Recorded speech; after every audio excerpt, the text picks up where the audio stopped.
Meeting will come to order.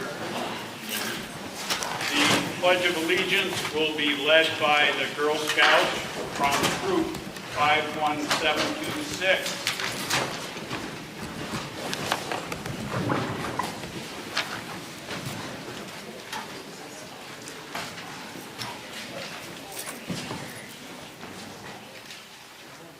I pledge allegiance to the flag of the United States of America and to the republic for which it stands, one nation, under God, indivisible, with liberty and justice for all. Thank you, and I'm told there's one last chance to buy your Girl Scout cookie up front before they leave for a cookie booth.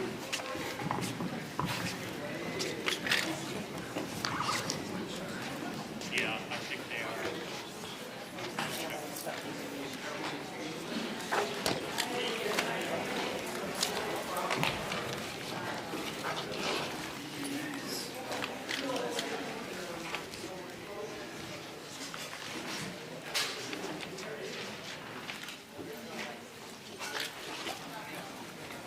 11 years before Vermont declared itself an independent republic, and 25 years before we became part of the United States of America, on March 11, 1766, the first town meeting was held in Manchester. Self-governance by direct democracy is part of our town's DNA and is fostered and protected by a long tradition of spirited debates and a free exchange of ideas at our town meetings. It's our traditional floor meeting that brings us together and defines us as the unique community we are. It is here we determine the collective wisdom of our town. As moderator, it's my duty to maintain order while guiding us through the agenda which the Select Board has set before us today. I will attempt to fulfill that duty with your cooperation. So before we start our town meeting today, let's briefly review our procedures. Our meeting is governed by the published warning from the Select Board found on page 8 of the town report. Vermont law, and to the extent not provided by Vermont law, we are governed by Robert's Rules of Order newly revised. With a motion and a 2/3 vote, we can suspend any of Robert's rules, but we cannot suspend Vermont law. Among other things, that means we cannot take binding action on any issue not contained in the warning. According to Robert's rules, each voter is allowed 10 minutes to debate each question before us. But in order to debate, you must first come to the microphone and be recognized by the moderator. I will not recognize you a second time on the same question until everyone has had an opportunity to speak for the first time on that question. You will need a suspension of the rules to speak a third time on the same question. If you choose to ask a question during your time for debate, the time answering your question counts against your 10 minutes and not the time of the person giving the answer. Your debate and questions must be addressed to the moderator. That applies to all people speaking today. No back and forth with the Select Board, town manager, or another person is allowed. It is important that your question, as well as the answer, are heard by all the voters today. Unlike Congress in Washington, you cannot yield the balance of your debate time to another person or determine who the next speaker should be. We need a motion on each article before we can debate it, modify it, or otherwise dispose of it. We can amend any main motion and amend that amendment one time. Then after debating each, we must vote first on the amendment to the amendment, then the amendment as amended if the second amendment had passed, any subsequent amendments, and finally, the article as amended. If you're confused at any point as to where we are, ask, and I will attempt to clarify. Undoubtedly, the most important rule in Roberts is to respect every speaker's opinion and give them your attention when they speak. This is a contest of ideas, not of personalities. It is therefore inappropriate to cheer, clap, or question the motives of another voter in your debate. Debate is decided by our vote, not by the number of people who speak on any side of an argument or an applause meter. If someone has already made your point first, consider if it is necessary to repeat it. If you're not a Manchester voter, please stay in the bleachers on my left. If you are a Manchester voter, please be sure you have checked in at the tables at the rear and stay in the roped-off area here. Voters standing or sitting outside the voting area will not be counted. Normally, we will vote by voice vote.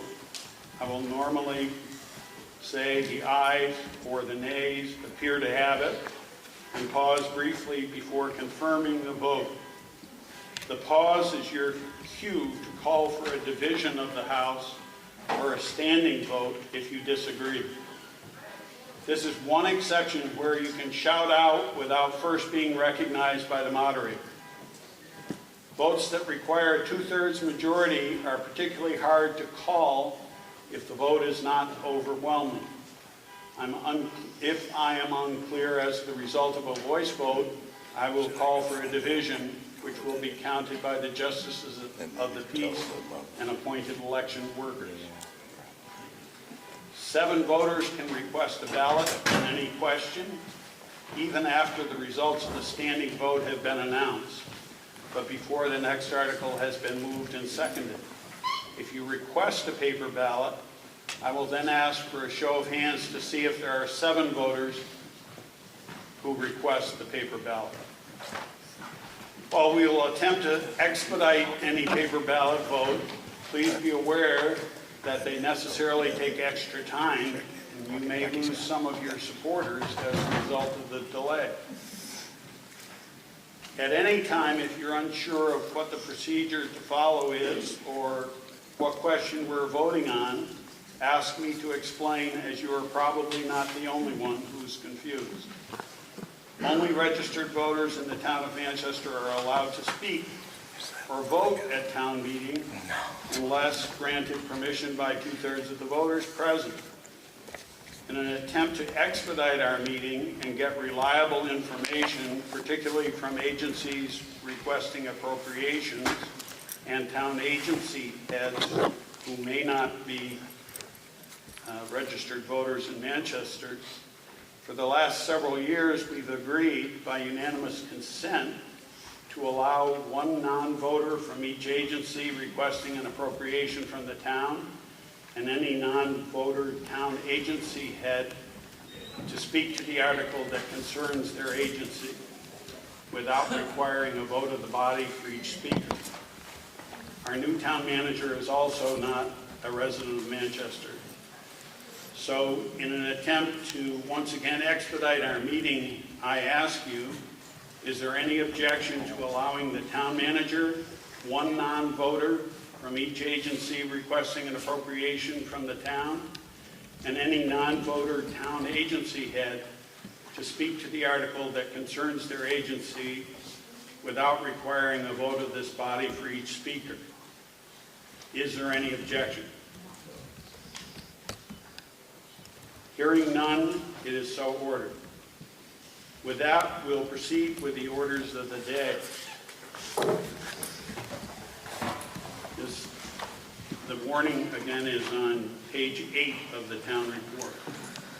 The legal voters of the town of Manchester are hereby warned and notified that the town will hold an annual meeting that will commence at the Manchester Elementary Middle School Gymnasium on Saturday, March 2, 2024 at 1 p.m. to transact any business not involving Australian ballot voting. The meeting will then adjourn until Tuesday, March 5, 2024, on which date the polls will be open at 8 a.m. and close at 7 p.m. at the Manchester Town Office to vote by Australian ballot. Article 1, to present awards, make acknowledgements, and to hear reports from our legislative delegation.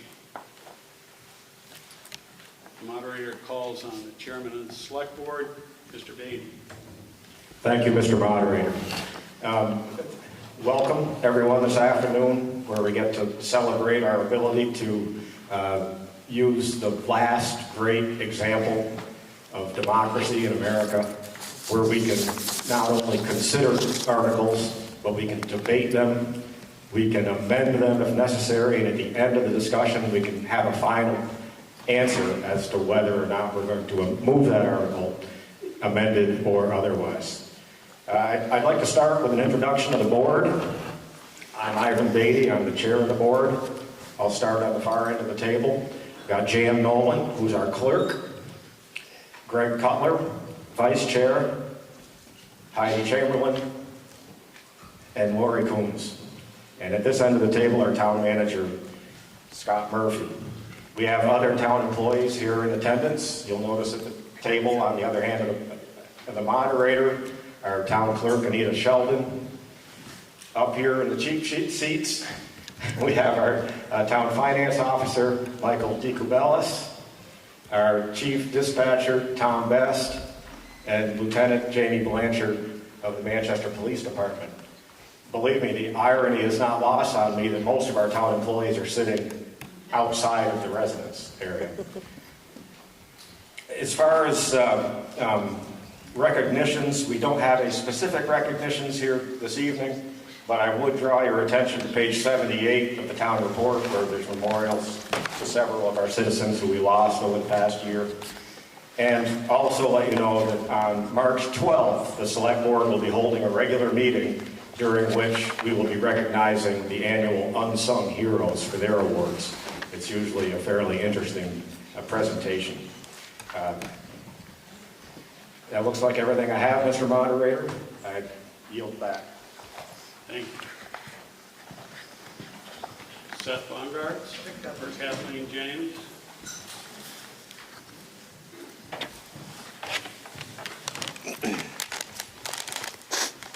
What would you like us? I would like you one at a time at one of the microphones.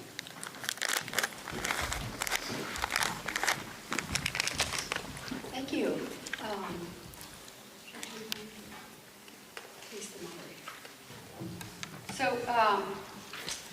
Thanks, folks, for being here today. Seth and I are going to try to keep our reports brief so that we can proceed to the business of the town budget and the articles that are on the warning today. So just quickly, a quick update from Montpelier.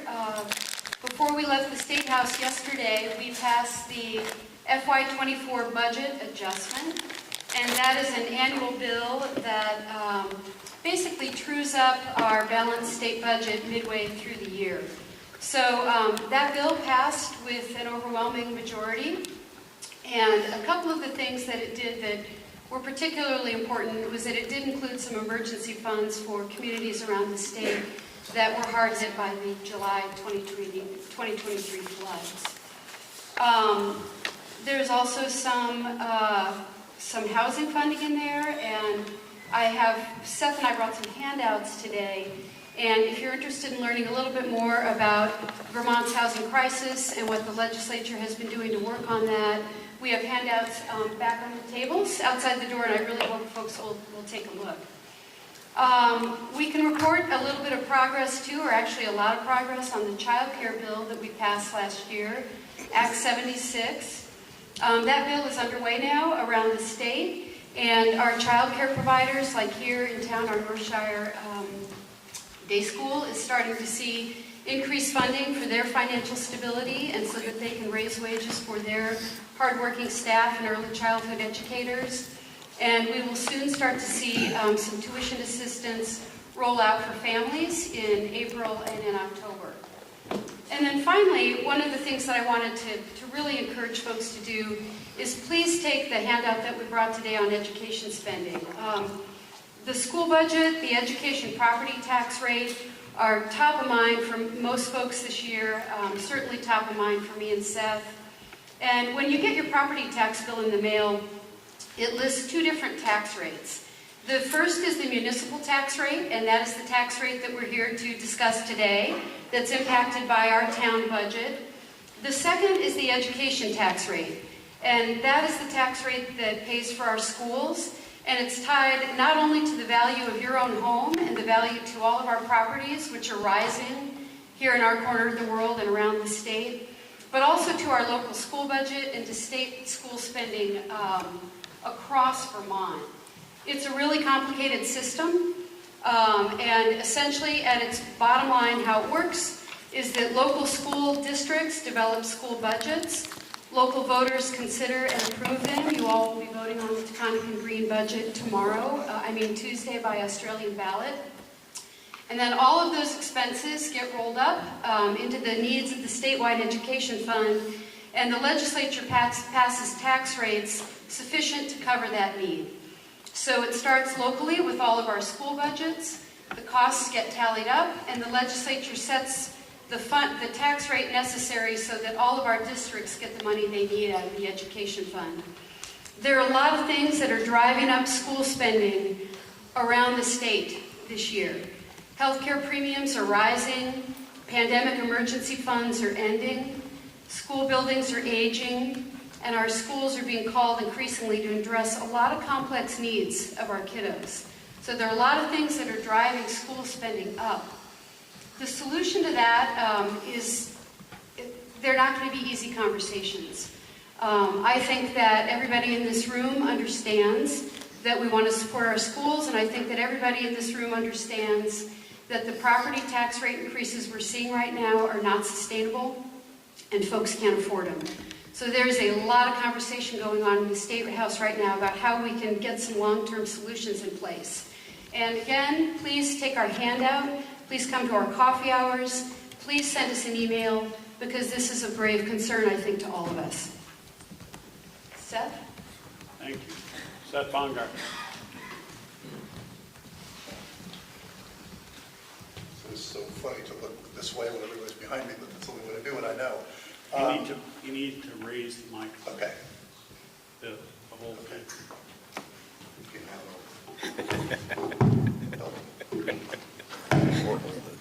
There, okay. Okay. That's why you're moderator. Thank you.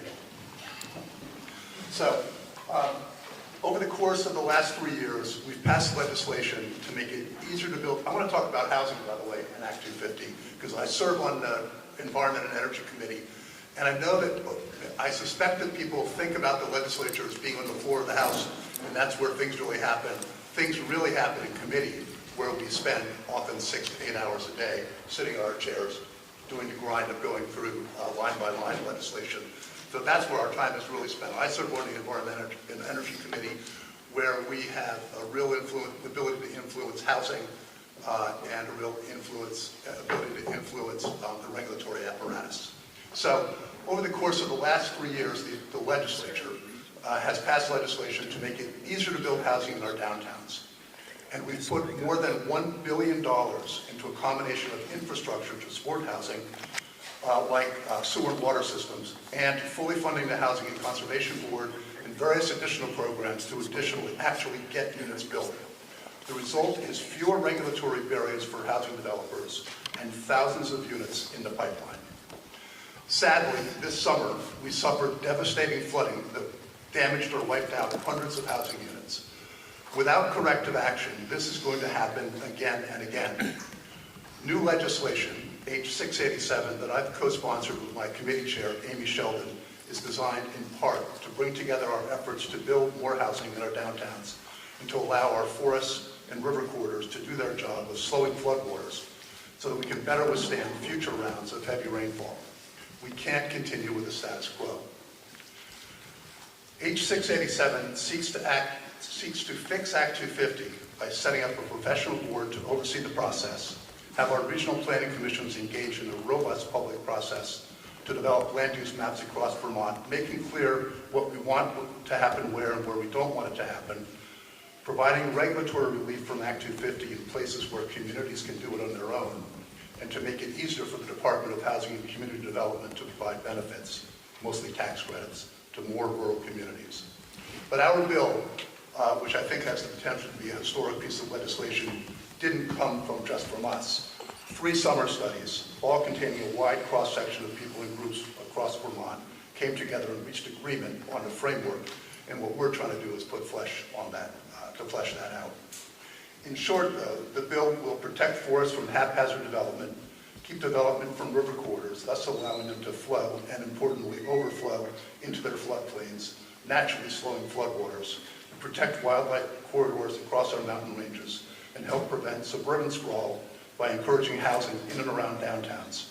Thus, by the way, helping to foster vibrant, life-giving downtowns. To state the obvious, the status quo is not an option. This is one of those times where I believe the people are ahead of the legislature. People want action on these fronts. If we can hold this coalition together and get this legislation across the finish line, we will have achieved one of the most important environmental bills in a generation, one of the most important economic development bills in a generation, and one of the most important housing bills in a generation, all rolled into one. We're going to get this bill out of my committee and across the House floor before a crossover. It will then be in the hands of the Senate. They're waiting for it, and there's a lot of commitment to getting it done. Never easy. Stay tuned.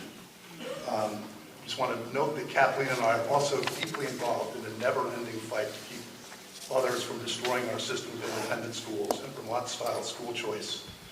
This is front and center every day, and we spend a lot of time one-on-one with legislators, helping them understand the way this system actually works compared to what they're being told it does. And finally, I want to follow up on Kathleen's discussion about ed funding to say that I believe it's fair for you to say both of us strongly support the Peconic and Green budget. It has been carefully crafted and very fiscally responsible. The board deserves our support. They've done everything they possibly can to keep taxes as low as possible while also maintaining good schools. And nothing works without good schools. Kathleen mentioned our coffee hours. We love it when people come.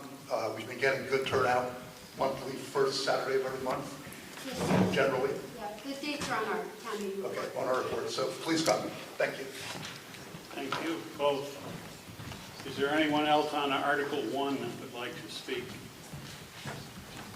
Since there's no motion required by this article, we'll move on to Article 2. Shall the town vote to appropriate $6,896,427 to defray the operating and capital expenses of the town for the ensuing year, of which $4,459,846 shall be raised by property taxes and $2,436,581 by non-property tax revenues, including $1,425,000 in local option tax revenues, provided that in the event the local option revenues are less than the $1,425,000, funds from the Property Tax Relief Reserve Fund may be used to offset the shortfall in local option revenues, and that any amount in excess of $1,425,000 shall be transferred into the Property Tax Relief Reserve Fund. Mr. Beatty, would like to make a motion. I move Article 2. Thank you. Second by Doug Kilburn. Go ahead. Thank you, Mr. Moderator. I direct your attention to the town report. Once again, the budget summary starts on page 17 of the town report. And like past years, the town report budget summary breaks down spending by department, as well as including an overall compilation of budgetary numbers. Provided on page 18 is a summary of revenues and expenses by department that compares fiscal year 2024, which is the fiscal year that we're in now, to the proposed fiscal year 25 budget, which is the next fiscal year that starts on July 1st. Pages 19 and 20 provide data on expenditures by category. These are not listed in the actual budget, but provide taxpayers a good summary of allocations by function, like public safety, public works, etc. On pages 38 through 40 is a historical tax rate information, as well as tax rate comparison to other towns in Bennington County. That's on the bottom of page 39, and that shows that Manchester historically has had the lowest tax rate by a fairly large margin. The fiscal year 2025 budget detail begins on page 21 of the town report. This year, we reformatted the budget pages to include both revenue and expenses, as well as including wages in each departmental section. As you may recall, in the past several years, revenues were all listed by department, and then we go to the next section of the budget, and expenditures would be listed, and it was hard to reconcile each to the other. Now it's listed by department with revenues, then expenses in that department. We also included the payroll numbers. They used to be lumped together in one section, and now they're in each department.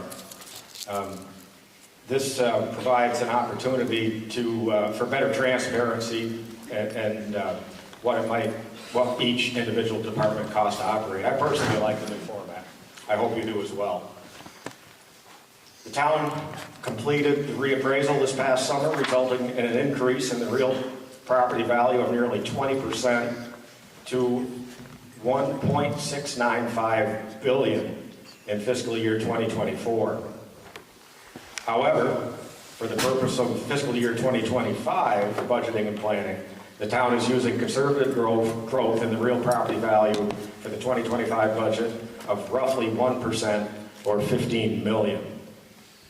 This would result in real property values of $1.71 billion. And it wasn't that long ago that Manchester became a billion-dollar town, and there aren't that many in the state of Vermont. After backing out the exempt properties and converting from real values to grand list values, the 2025 grand list should be around $16,763,000. The fiscal year 2025 budget, not including town meeting voted appropriations, proposes total operating and capital expenditures of $6,896,427. This represents a slight decrease from $6,935,231 in fiscal year 2024, the current year. Total municipal spending, operating and capital, is anticipated to decrease by $38,804, or 0.6%. In order to fully understand these numbers, operating capital expenditures need to be separated. Capital expenses in the proposed budget are down $267,767, while proposed operating expenses are up $228,963. This means that operating expenses went from $6,342,326 in fiscal year 2024 to $6,571,289 in the proposed budget. That is an increase of 3.6%. That's on the operating side of the budget. Much of that increase is driven by personnel and insurance cost increases. Now here's the tough part. Unfortunately, non-property tax revenue decreases by $576,000, or 19%. The way that we pay for the business of running the town is through two lumps of revenues. One is non-property tax, one is property tax. When non-property tax revenue decreases, property taxes increase to cover the gap. The decrease in non-property tax revenues was largely driven by decreased grant revenue. For fiscal year 2025, based on recent performance of the local option tax, The budget anticipates a contribution of $1,425,000. That includes the $50,000 of which is earmarked for offsetting the Manchester Business Association contribution. Voted appropriation requests have increased this year from $362,641 to $428,481. That's an increase of over 18%. The result of all this, by my calculations, assuming, and these are my calculations alone, assuming voter approval of all voted appropriations, it's an anticipated increase of $536,628 in property tax spending from $3,923,218.24 to $4,459,846 in fiscal year 25. That is an increase of 13.7%. Factoring in the conservative 1% estimated growth in the grand list that I spoke about earlier, the projected fiscal year 2025 tax rate will still increase, even with that 1% growth in the grand list, will still increase slightly over 13%. The select board, town department heads, and administration have worked hard to present a responsible budget while continuing to deliver the high level of service to which we have all become accustomed. The expectations and demands placed on municipal government have grown significantly in my 40 years on the board, and the cost of delivering those services continues to grow every year. In the development of this budget, countless hours are spent deliberating over $500 here, $1,000 there, and we take very little pleasure in presenting a budget that includes this level of increase. But I feel it should be considered within the context of consistent voter approval of similar or higher increases to appropriations to non-municipal entities completely outside the control of the board. I feel quite strongly that it makes little sense for the town to sacrifice core services essential to the operation of municipal government in order to accommodate increasing non-municipal expenditures. Now let that settle in for a second. I hope you found this information helpful. I would love to have you ask questions. Thank you very much. Thank you. If there's any questions or anyone who would like to address the budget, Stephen Nichols. If I may, Mr. Moderator, I want to thank the board. It's a thankless job back there. And Scott, you've done a great job in putting this budget together and looking back at last year. And thanks, Ivan, to all our department heads and what they do for our community. That's our infrastructure. Thank you. Police, fire, rescue, Department of Highways, Parks, Rec, etc.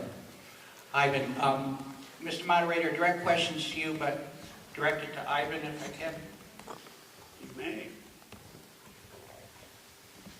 Ivan, did we have a deficit last year in the budget? Do we have a deficit? Why don't you let Scott field Yeah, that? that's okay. He came prepared. Yeah. Mr. Murphy. So we haven't completed the audit. The auditors haven't completed the audit yet. And so let me take a step back to the last completed audit, which showed excess of revenue and other financing sources of $504,000. Now, this past year we did unaudited, like I said. Mike and I just looked at some quick numbers and found that the revenue and expenses created a $67,000 deficit. However, having said that, we have approximately $350,000 in carryover funds, or what is called unassigned funds. Does that answer your question? It does. Just to clarify, when you say Mike and I, you're not referring to me, right? Correct.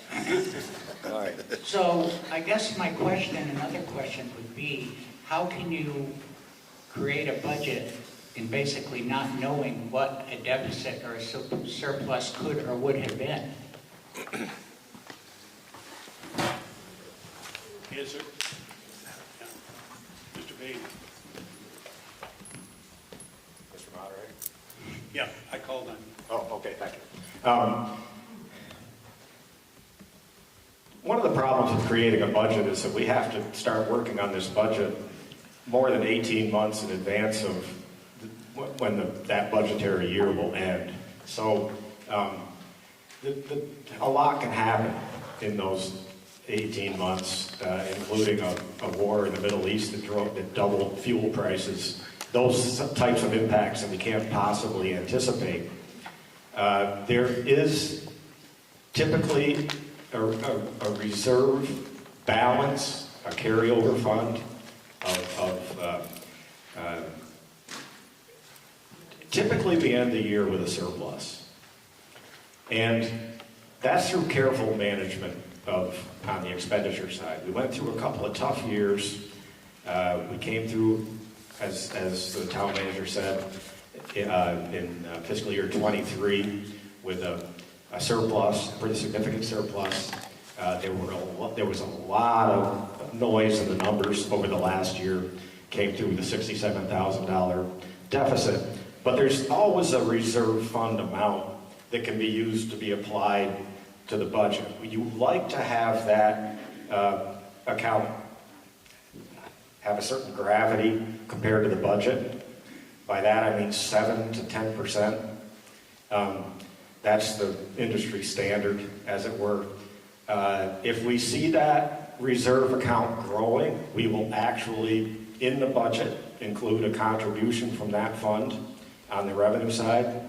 I don't feel that we have a huge surplus in that account at this time, so we're not budgeting for that to be applied, but it's there. And What account is that? What account is it?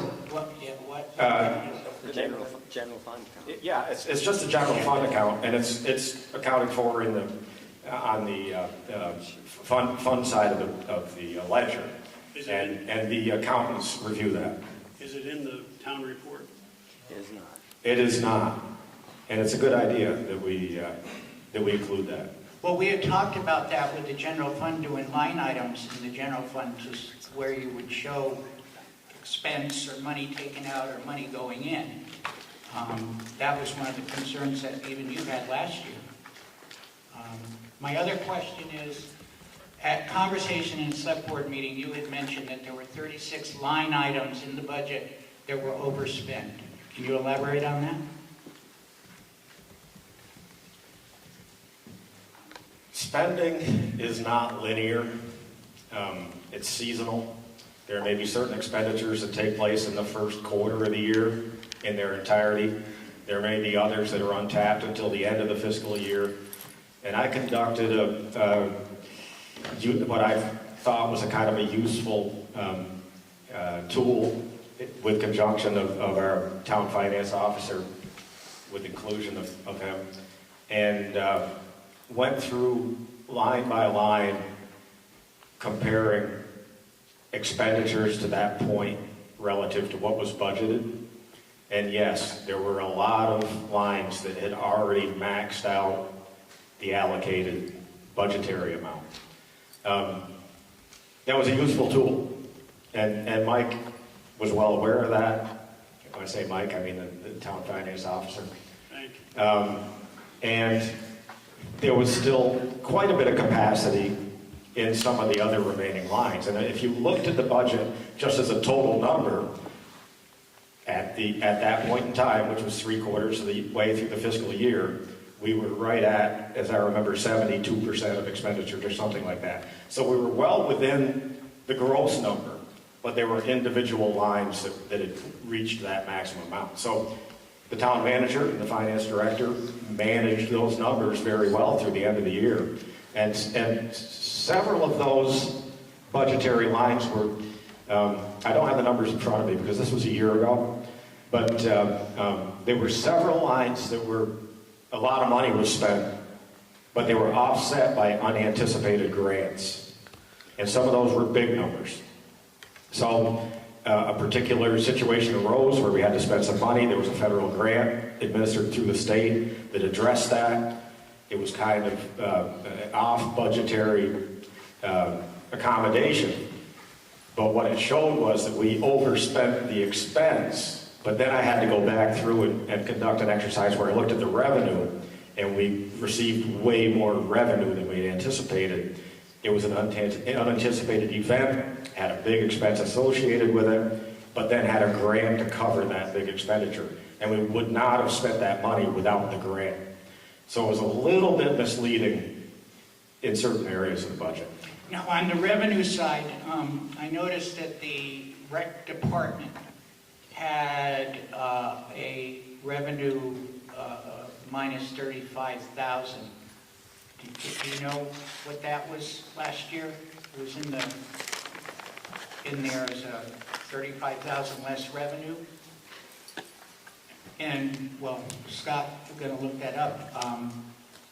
You said to us that the revenues are grant funded in a sense to the town. There's an awful lot, I think it's on 18 or 20, to where the revenues have just considerably fallen. And it just baffles me. How are we going to handle that? Is it a certain fund reliability thing? Is it, we got to do something with that. Let me give you a little bit of comfort on that, if I may, Mr. Moderator. Most of those grants that are not there this year were tied to a very specific project or expense in this current year. So while the grant money, the revenue isn't there, the project itself has been completed, so the expense isn't there also. If you look at the capital side, there's not a lot of capital noise this year. There's no grants being anticipated at this point on the capital side of the ledger. But if you look at last year, the capital budget was much bigger, but the grants that were available to pay for that were much larger. And the amount that was contributed by taxes is roughly about the same. And if you remember, when you were on the board, we try to manage the property tax contribution while expenditures may go wildly up and down. There was one year when we did a roundabout, it was $3.6 million. But it was fully funded by federal dollars. So if you just looked at the expense side, you'd say, wow, capital expenses are way off the chart. Then you look at the revenue side, and you see that there was a grant that came in that covered that. That's one of the helpful parts of putting the revenues and the expenses together in each department rather than having them separated in different parts of the budget. I think it helps you see those kinds of things. Thank you. Thank you. Anyone else on Article 2? Mr. Dronzik.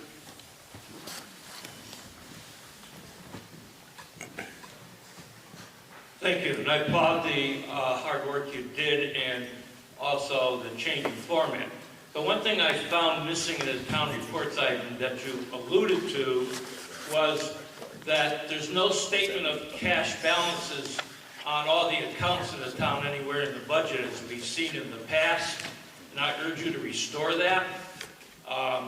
In the past we've seen how did we end up with the last fiscal year, what's our anticipated ending for the current fiscal year, and how that rolls over into the proposed fiscal year. That is not here anywhere to easily find in the budget. And I guess Steve asked the question, did you end up with a positive or negative balance in the 2023 operations? Can't find it anywhere. So please restore that information. It used to be in past reports. I think it was a one-page item in previous reports, and also all the account balances. What's the CERT fund balance? What's all the miscellaneous, proprietary account balances and so on? That's the piece that ties your financial budgets together for us to see where are we standing. Are we in the hole? Are we doing okay? So that's that. And then my second is comment is a question. I noticed that our money for paving roads is a lot less this year to probably help balance the budget. But in doing that, are we putting ourselves further behind in that capital account area? You or me? You go ahead, Scott. Yeah, Bill, so V-Trans usually awards grants to a community every other year. So if you've gotten it the previous year, you won't get it the next year. And that is, we received it last year, and that's why we were able to do a lot of paving. The 6 roads we have in there for this year are small roads, but they're adequate to keep us ahead of the game on this. So we're really focused on paving roads as needed. So we're trying to not fall behind there. Okay, I think it's important that we don't create a deferred maintenance situation in maintaining our infrastructure. Thank you.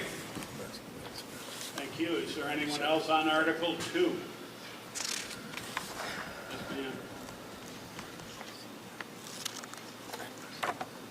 ma'am.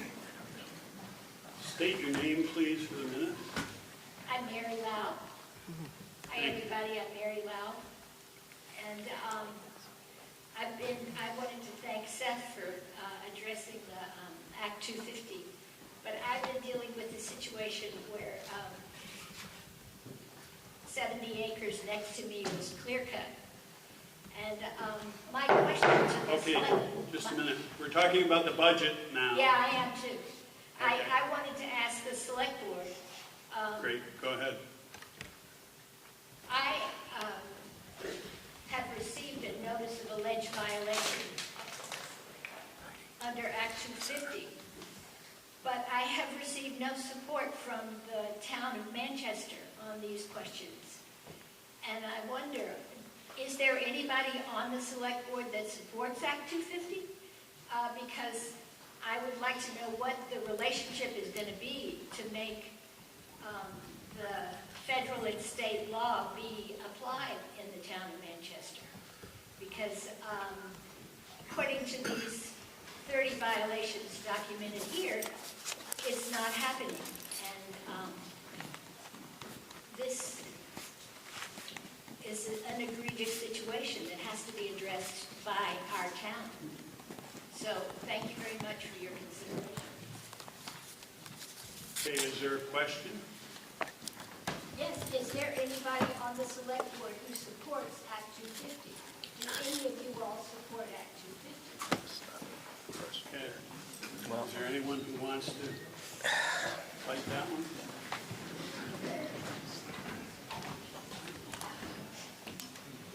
Everyone understands that local government is a creature of the state. The state statute, state governance takes precedent.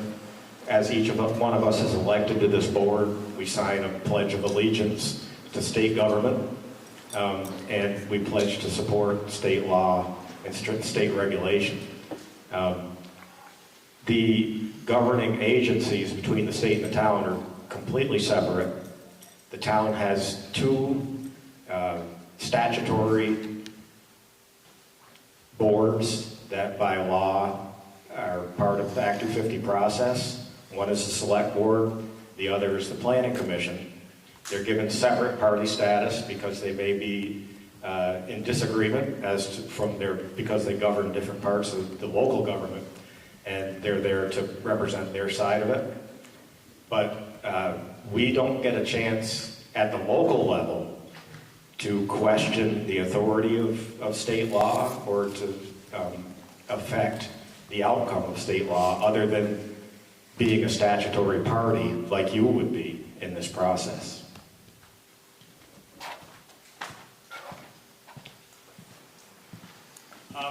Stephen, before you speak, is there anyone who hasn't spoken yet on Article 2 who would like to? Yes, ma'am.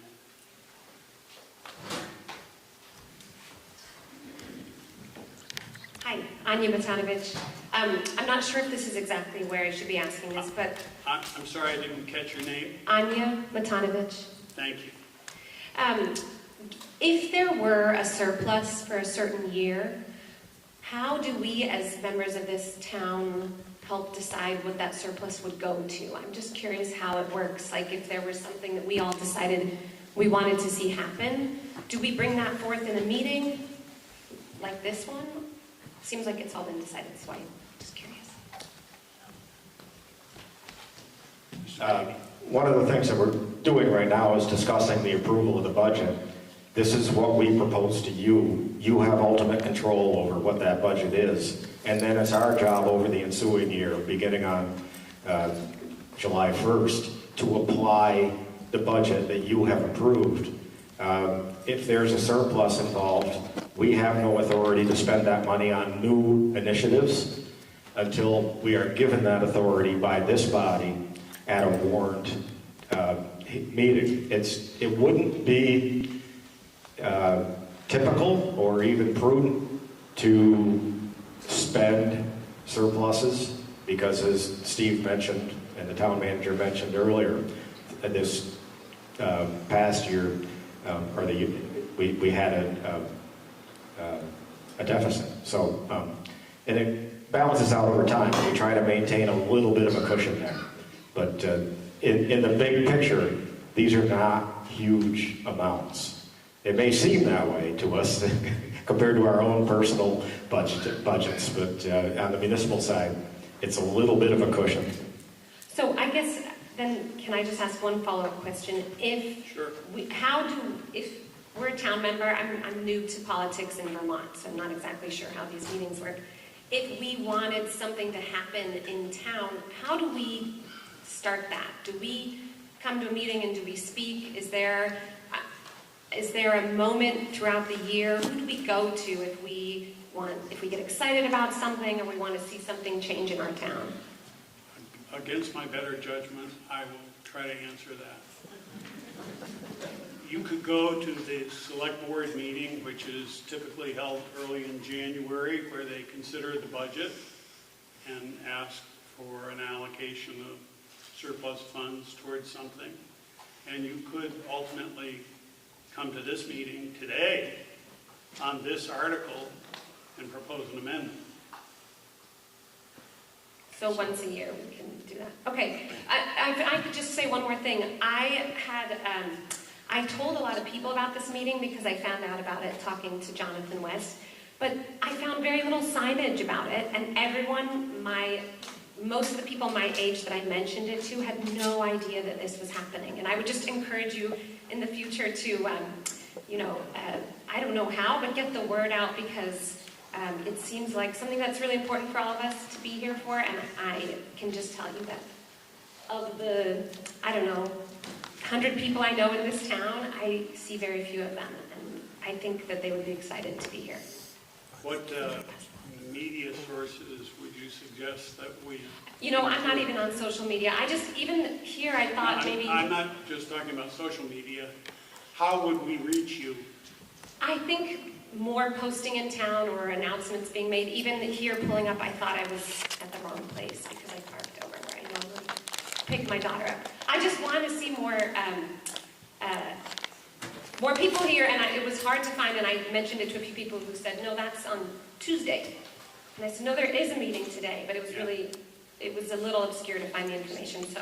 I think we all, and that includes people in the seats here today, would love to see more people here.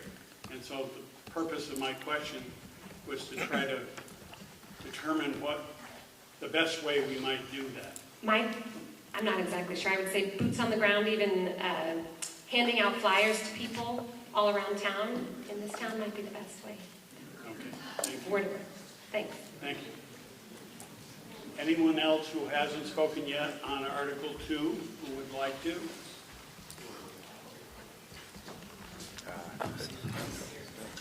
Sylvia. You fooled me. Steve, help her with that microphone. No, never mind.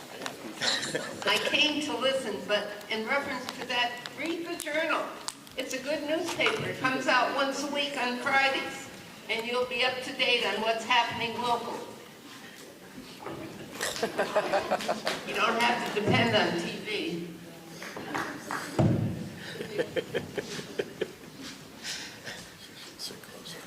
Sylvia, your seat is reserved there. You're in the wrong row. Anyone else on Article 2 who hasn't spoken yet? Stephen Nichols would like to speak a second time.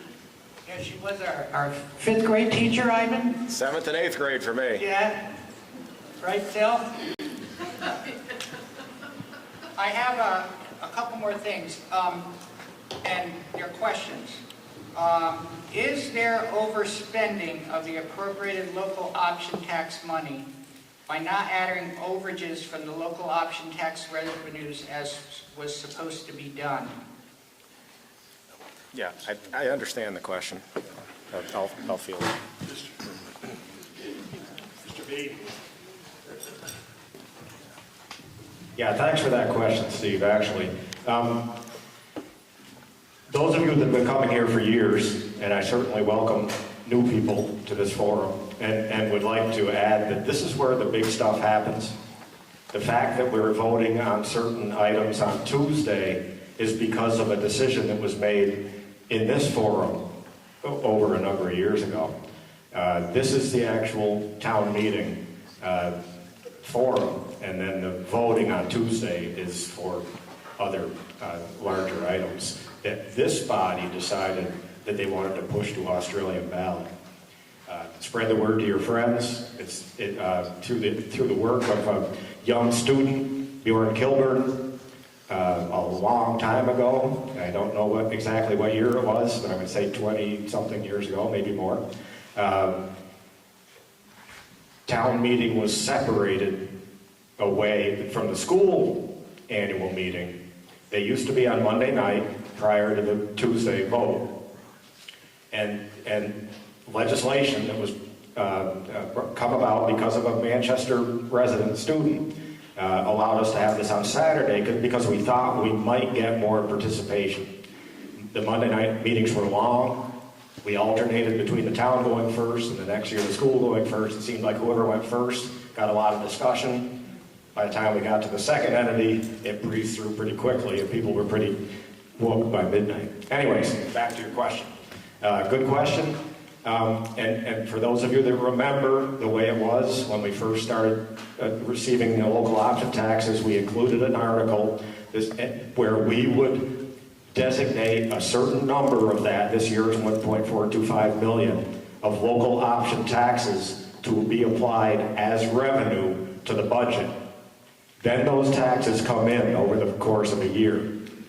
If that number is short in the revenue side, if we don't generate the amount of money that we had anticipated, we have a reserve account we built up over many years that we would draw from so that we can apply that 1.425 million without breaking the bank.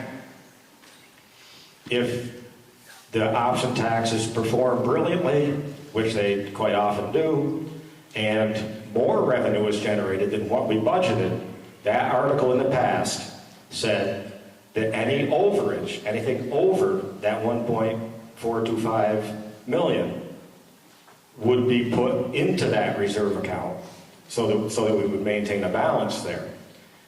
That's what we're asking for in this particular article.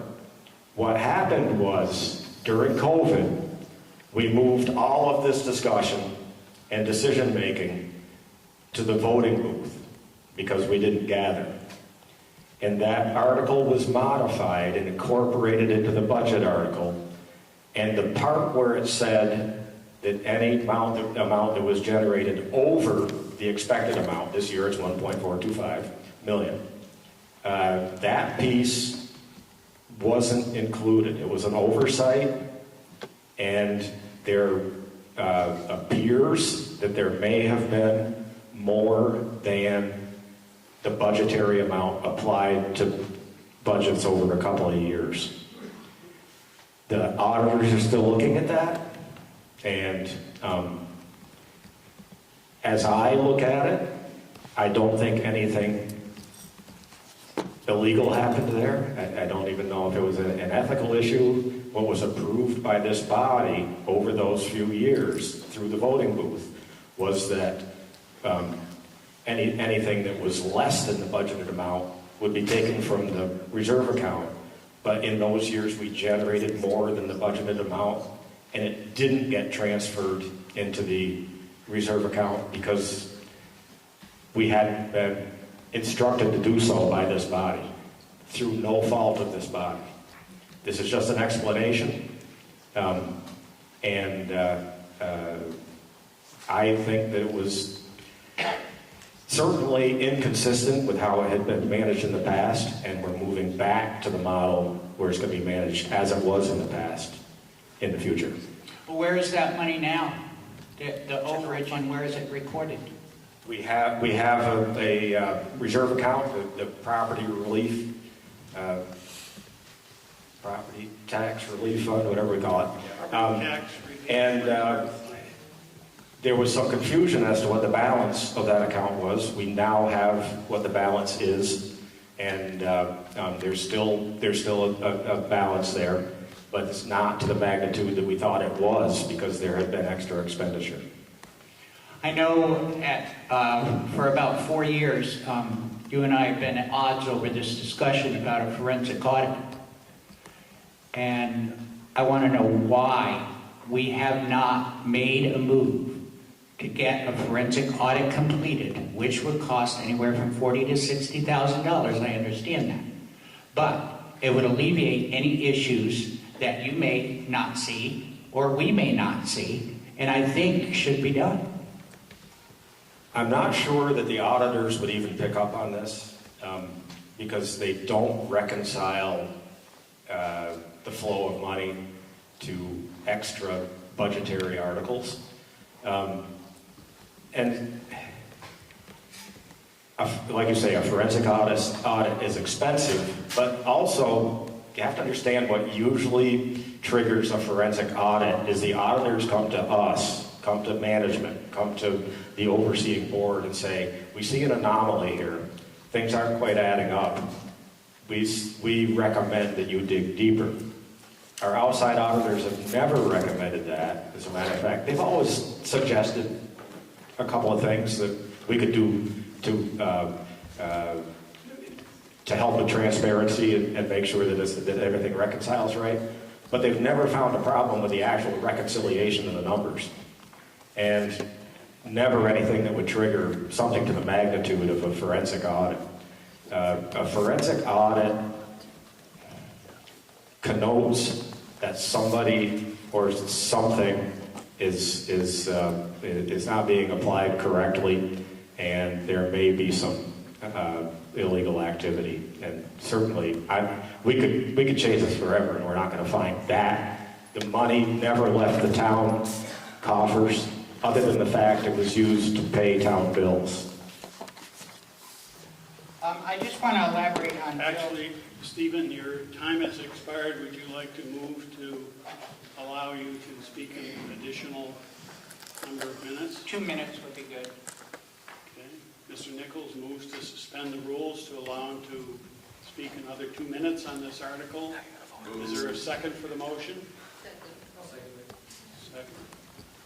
Are you ready for the question? The question is, shall Mr. Nichols be extended an additional 2 minutes of debate? All those in favor say aye. Aye. Those opposed? No. This is one of those cases where it is hard to know what a 2/3 vote is by a voice vote. So I'm going to call for a division of the House. All those in favor of the motion to extend debate for Mr. Nichols, please rise. You know what? I don't like to stifle debate.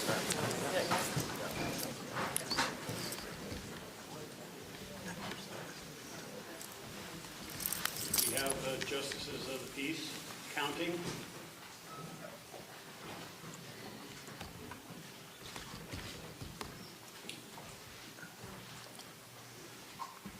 Steve, are you standing?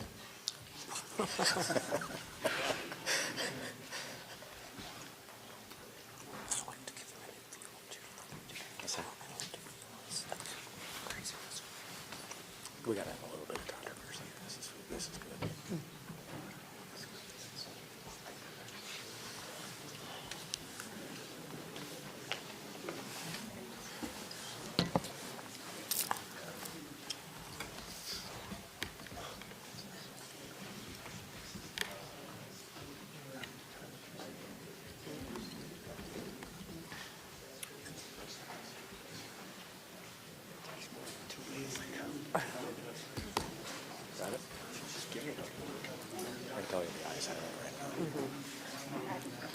typo.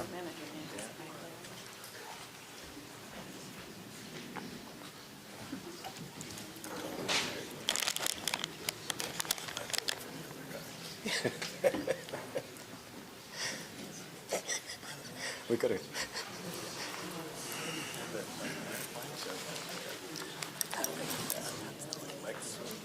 Oh, is that a microphone? Oh, that's for the TV. They can hear you right now.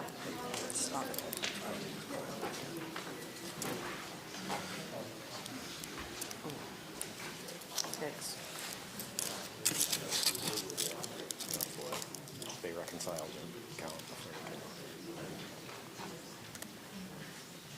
Thank you. Okay, you can take your seats. Those opposed to the motion, please stand.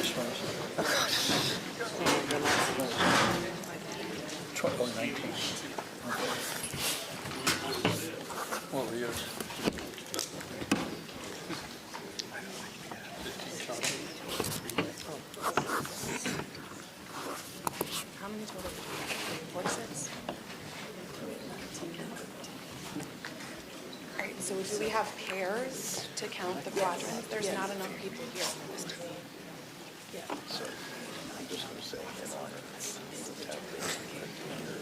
Oh, yeah, he just reads it. Yeah, that's fine. What's that? All of the individuals. Okay, so this is the yay, the nay right now. Nine. The whole side give you the same. All right, so how many for yes? Please stay standing if you're voting no. Just give me 30. 48 altogether. Yes. And how many now? So you take your seat. So how many now?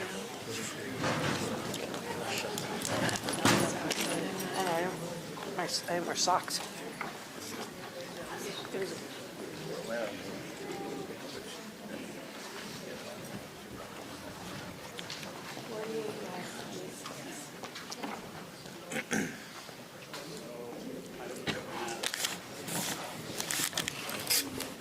Yes. Yeah, but it's got to be 2/3. That's could have gone either way. We're here to discuss things and debate. I never vote in favor of a motion to cease debate. No. Yes.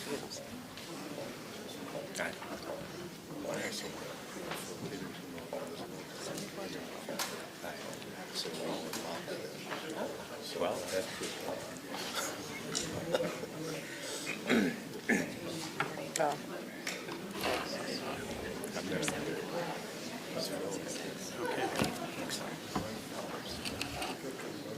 See, we've got at least one fire chief here who I didn't mention in the introductions.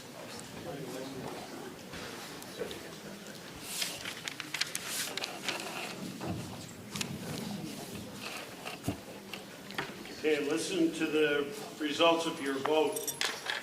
Those in favor of the motion to extend debate for 2 minutes, 48. Those opposed, 26. A 2/3 vote is not had, so the motion fails by a percentage, by a fraction of one vote. So is there anyone else who would like to speak on Article 2?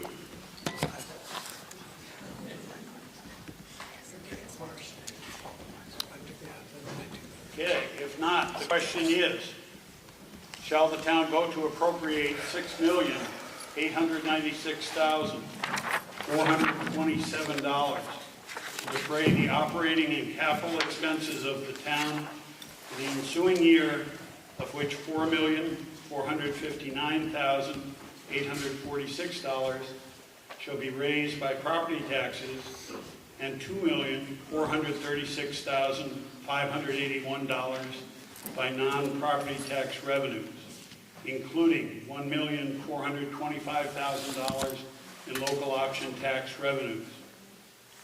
Provided that in the event that local option tax revenues are less than $1,425,000, funds from the Property Tax Relief Reserve Fund may be used to offset the shortfall in local option revenues, and that any amount in excess of $1,425,000 shall be transferred into the Property Tax Relief Reserve Fund.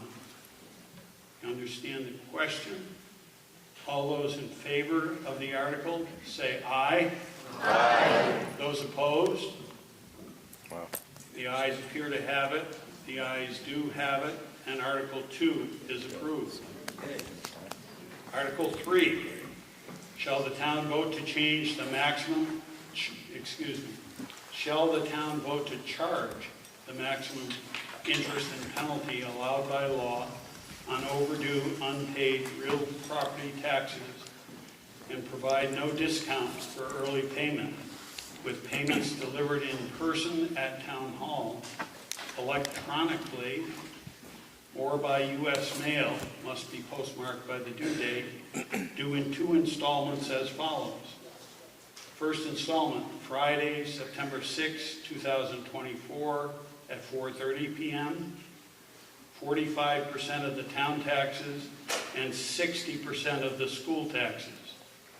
Second installment, Friday, February 7, 2025 at 4:30 p.m., 55% of the town taxes and 40% of the school taxes. So moved. Mr. Cutler moves the article.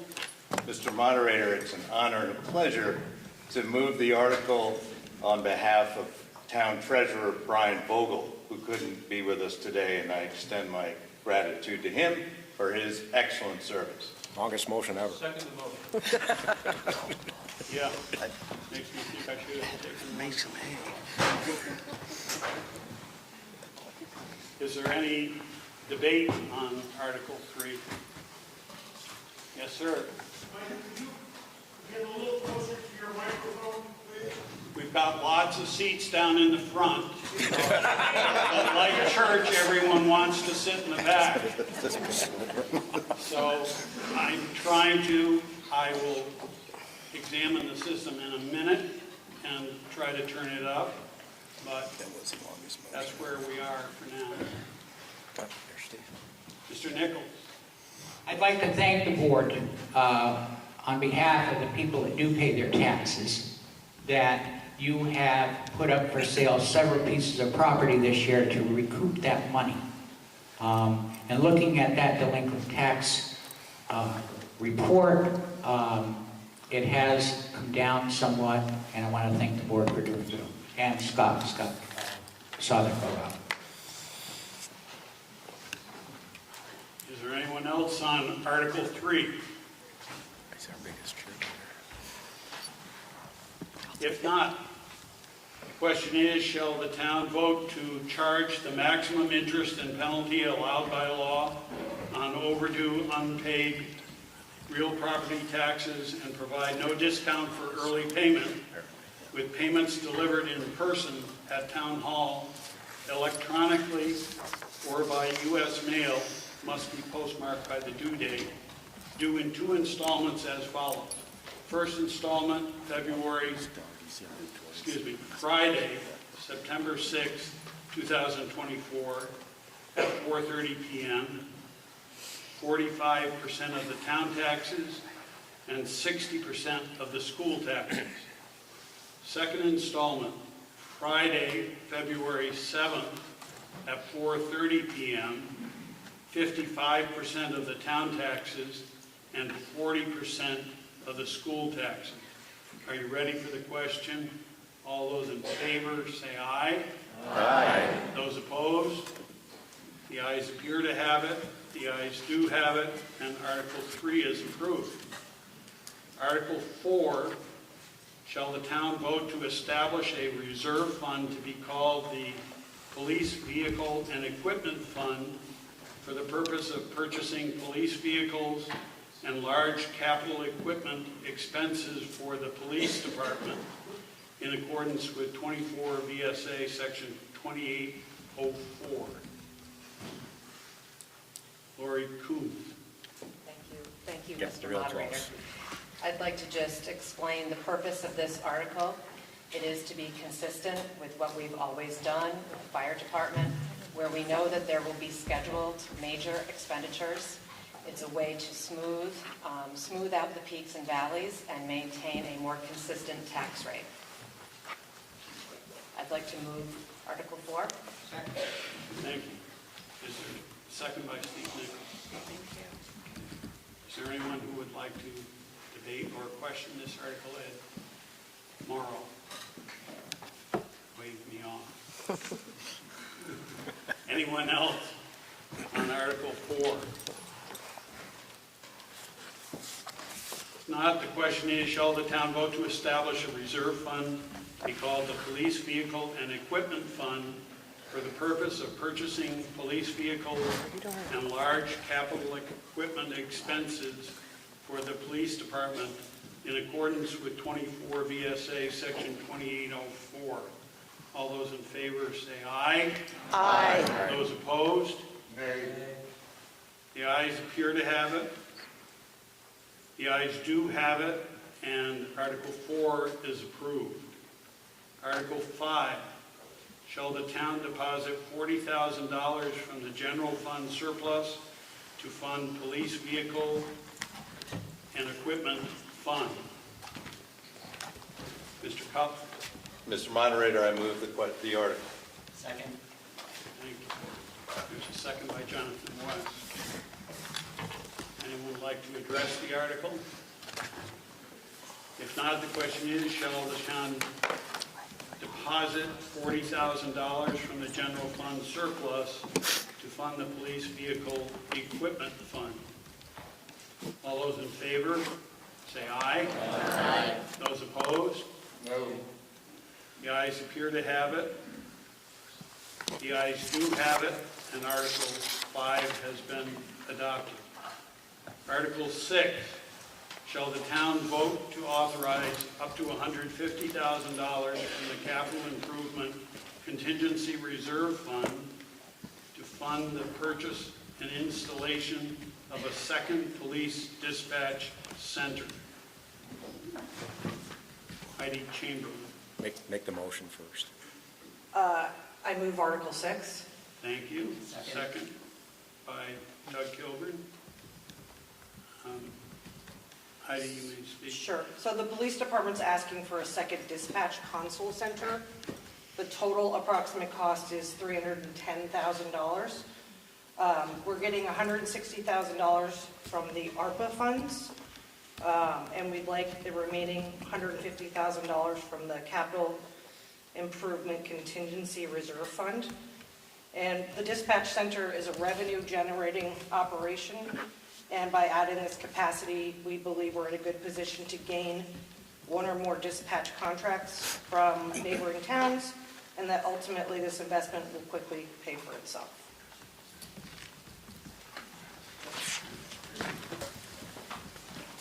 Stephen Nichols.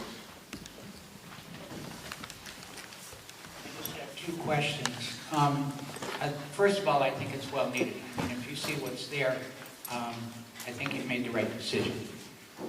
Secondly, the only concern that I would have is, have you all looked at extra labor to operate this piece of equipment that they're looking at buying? Have you put labor into that mix? Have you increased the labor in the police department? Mr. Murphy. Yeah, Steve, so not only could it be a revenue-generating facility for us, it's also going to be an extra emergency center for us. So when we do have these large floods and other type of emergencies, the second console will be operational, and we'll be able to maintain regular emergency contact with the first console. So there's an added benefit to the town that way.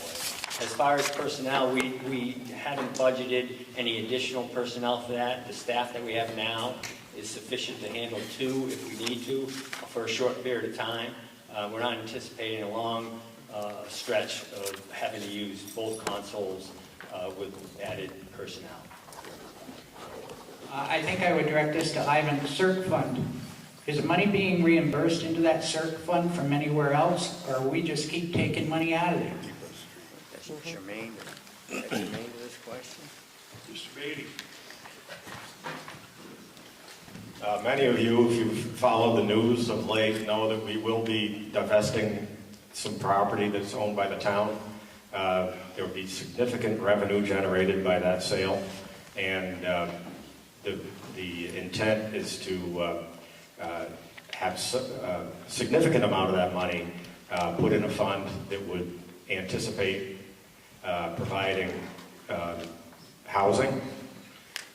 But also we would bolster some of our reserve accounts that have been drawn down over time. What Steve was talking about, when the CERC money first came in, it was $1.3 million, I forget. We're talking a long time ago, 40 years ago. And it was part of a settlement of a dispute between the town of Manchester and the owners of the Equinox Hotel. The hotel had received UDAG grant from the federal government, and of over $6 million, and under the rules of engagement on that grant that they received, the payback was to the town. It was an urban renewal grant, and the payback went back to the town. It was Title I money. It had a lot of controls as to how the town could spend that money, and it was all related to urban renewal, that sort of thing. When we finally settled the agreement, there was no longer such a thing as the UDAG. The federal agency had gone away. Orland, you were there. We thought we weren't in a position to get anything. And because Guinness was getting involved with the Equinox, they did not want any bad blood between the Equinox and the Guinness Resort and the town of Manchester, and we were able to leverage that process to get a partial payment, which included 1.3 million, whatever it was, the airport property, which was owned by the Equinox Resort, and a participating position in the profits of the Equinox in perpetuity. Now, oddly enough, they've never shown a profit during the 40 years that have ensued, so we've never collected on that. So anyways, that's where the money came from. It no longer had Title I attachments to it, so we could pretty much use it for anything, but we wanted it to be used for capital expenses, and we wanted to keep the principal balance intact. So we invested that. We would take chunks of it and loan it out with the expectation to be paid back to keep the initial balance intact. And we're still pretty close to having that initial balance intact. It's right in that 1.2 million area. Recently, over the last 10 years, we've been actually drawing it down. If we see a project that needs money, we will draw it down with no expectation that it would be paid back. It does generate revenue because it's well invested by our municipal finance committee. But this does not anticipate payback from the town to the town. But as Scott said, this investment will generate revenue for the town because we will be providing dispatch. We have other towns coming on board. The state is not going to provide dispatch to a lot of our neighbors. We have the capacity and the ability to take on this extra load, and they will pay for it, and it's a substantial revenue source. Also, as Scott said, it gives us the opportunity in an emergency to have 2 dispatchers working, because we're not only dispatching police, fire, rescue all at once, we're also dispatching surrounding communities and it could provide a bit of a problem. I will say that, just so that everybody understands, we've been, up to this point, we've been talking about expenditures that would take place in the next fiscal year. Since use of the UDAG money requires... I think you've answered the question. Okay. And since Stephen's held to a tight 10-minute limit, lady in the second Victoria. microphone there. Is back there. Your name? Thank you, Mr. Moderator. My name's Victoria Silsby. I'm a resident of Manchester, and I'm interested in finding out what the balance currently is in the CERC fund before I'm asked to vote on spending $150,000 out of the fund. Thank you. Thank you. Mr. Murphy? So the current balance is $1,052,000, but there was a pass-through loan that was due from the rec reserve, which is not going to be paid, of $98,000. So that actually puts our balance at $954,677.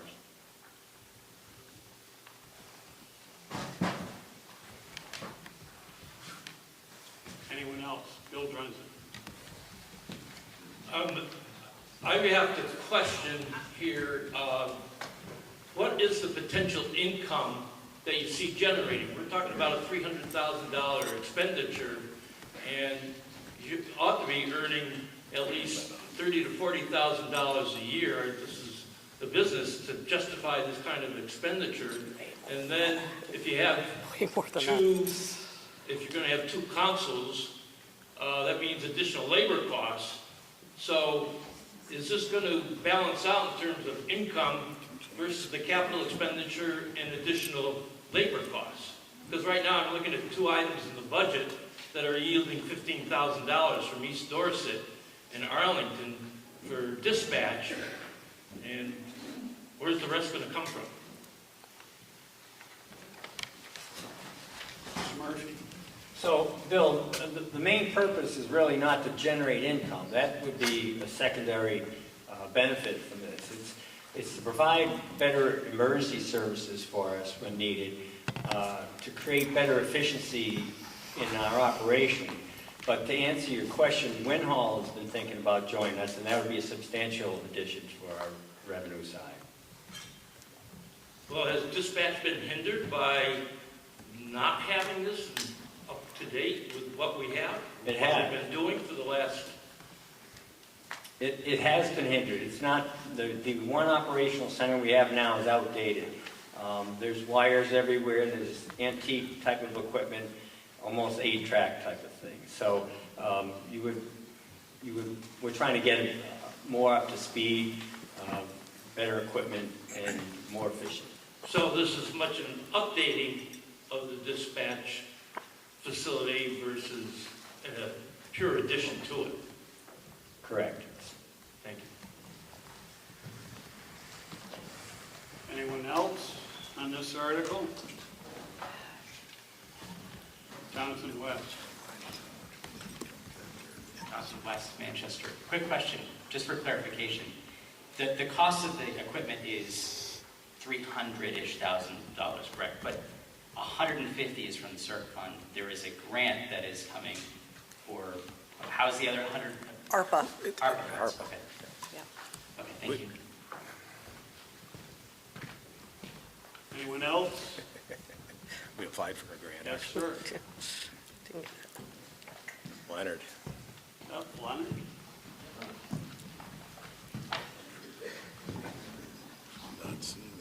No, I don't. Will I be able to speak about something else at the end of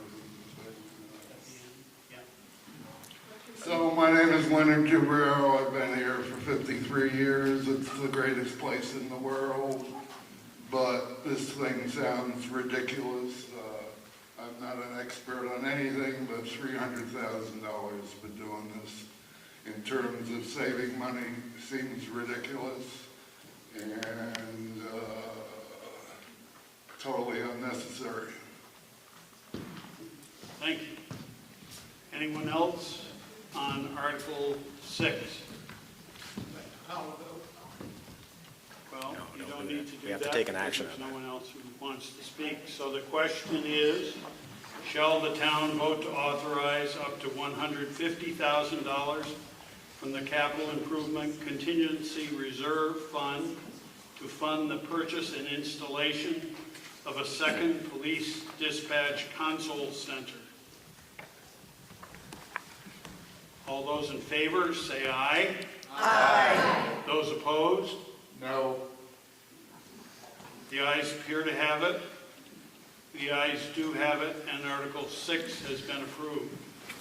Article 7, to appropriate $2,500 to the tutorial center. Sean Marie Allard is we need a motion first. Bill Drensick? Well, I'd like to make a motion that we combine these articles in one motion. We've done in the past, 7 through 17? 18. 17. Correct. That we take them all together as one motion. Okay. And then let each party speak as part of the motion Yes. if necessary. Yeah. Okay. So the motion is to take up and vote one time only, unless someone moves to divide the question. Articles 7 through 17, which are the appropriations from the various agencies to be approved today. Bill Drunzick moves that. Doug Kilburn seconds it. This again is a suspension of the rules that requires a 2/3 vote. So all those in favor, please say aye. Aye. All those opposed, say no. The ayes appear to have it. The ayes do have it, and the rules have been suspended. So we are going to take up each article in turn, but we will vote once we get to Article 17 to adopt all of those. So Article 7 is to appropriate $2,500 to the tutorial center. And Bill, was part of your motion to move to approve all those articles? Correct. Okay. Thank you. Thank you, Mr. Moderator and the Manchester voters. I'm Sean Marie Oler. I'm the Executive Director of the Tutorial Center. We have a site in Manchester as well as in Bennington. First, I'd like to thank the voters for their support over the many years that we have been on the ballot. The Tutorial Center's mission is to assist individuals and organizations interested in meeting their educational and vocational needs for both youth and adults. We offer an alternative path to a high school credential, either by a high school diploma or by a GED. We also are working with many of the new Americans in the area, teaching them English and English for the workplace and their continued education. These services are free. In addition, we work closely with the area schools to provide educational services when they need it. If you have any questions, you can find us at Tutoring Vermont or give us a call, or if you'd like to refer someone or have any questions answered, we're happy to answer them. Thank you. Thank you. Are there any questions or comments on Article 7? Why don't you stay right there, Sean Marie, in case it's a question for you. I don't have any questions, I have a comment. And it appears that all these articles that are combined are nonprofits, is that correct? And I can address that? You may address it if you'd like, sure. You know, nobody's arguing that these nonprofits aren't beneficial to the community. And I've used 2 or 3 of them. My mom, when she was sick, used 2 or 3 of them. I donated to these nonprofits to compensate for that. You all do a good job. From the library right down to the tutorial center. Nobody questions that. You know, but the nonprofit revenues generally should come from grants, donation, and volunteer memberships. What does it mean? Not tackling federal, state, town, taxpayer dollars, or being greedy and use all the $4. I mean, Ivan's explained to us that the nonprofit organization and the appropriations are what is driving this tax rate up. And if you want that, you want it to keep going up, keep voting for it. Or should we ask them to control their budget? This group has to control the infrastructure budget here. And thus far, I think they've done a good job at it. But our infrastructure is what we're looking at, $64,000 deficit. And you've got these nonprofits walking around here with a surplus in their accounts. There's something wrong with this picture. Anyone else on Article 7?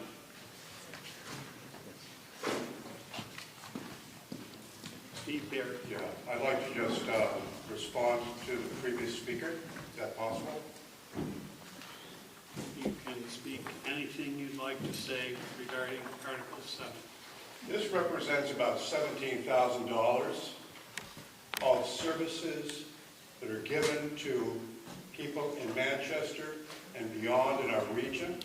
This is not a huge amount of money, but every organization that's listed here has value to this community, well beyond what they're asking for. To support non-for-profit organizations is to say yes to all the good volunteers who put in countless hours to make those particular organizations work. And to say no to them is to say, oh, you know, we really don't care. So I urge you to support these articles because this is the lifeblood of local volunteerism, and there are many, many more that are not on this list, but they're worthy of our support. Thank you.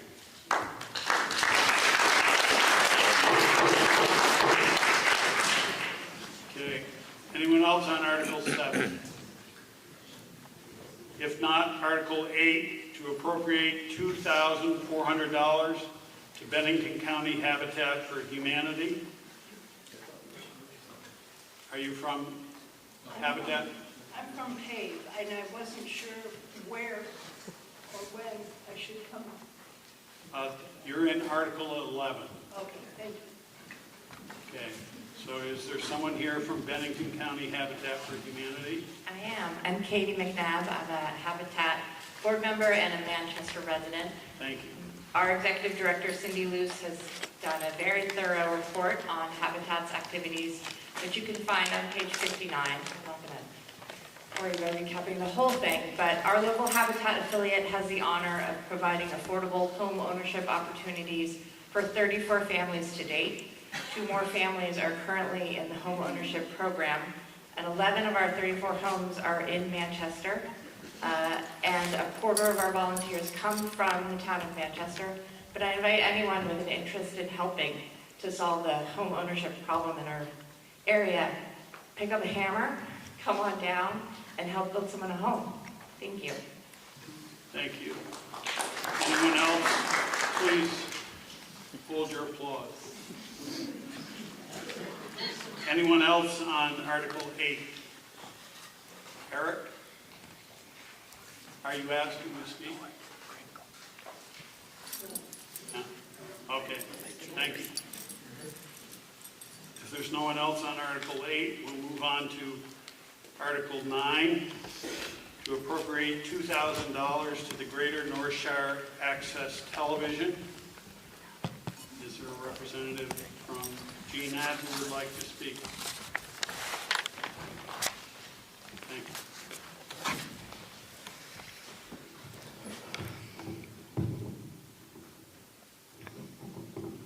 I'll go on my tippy.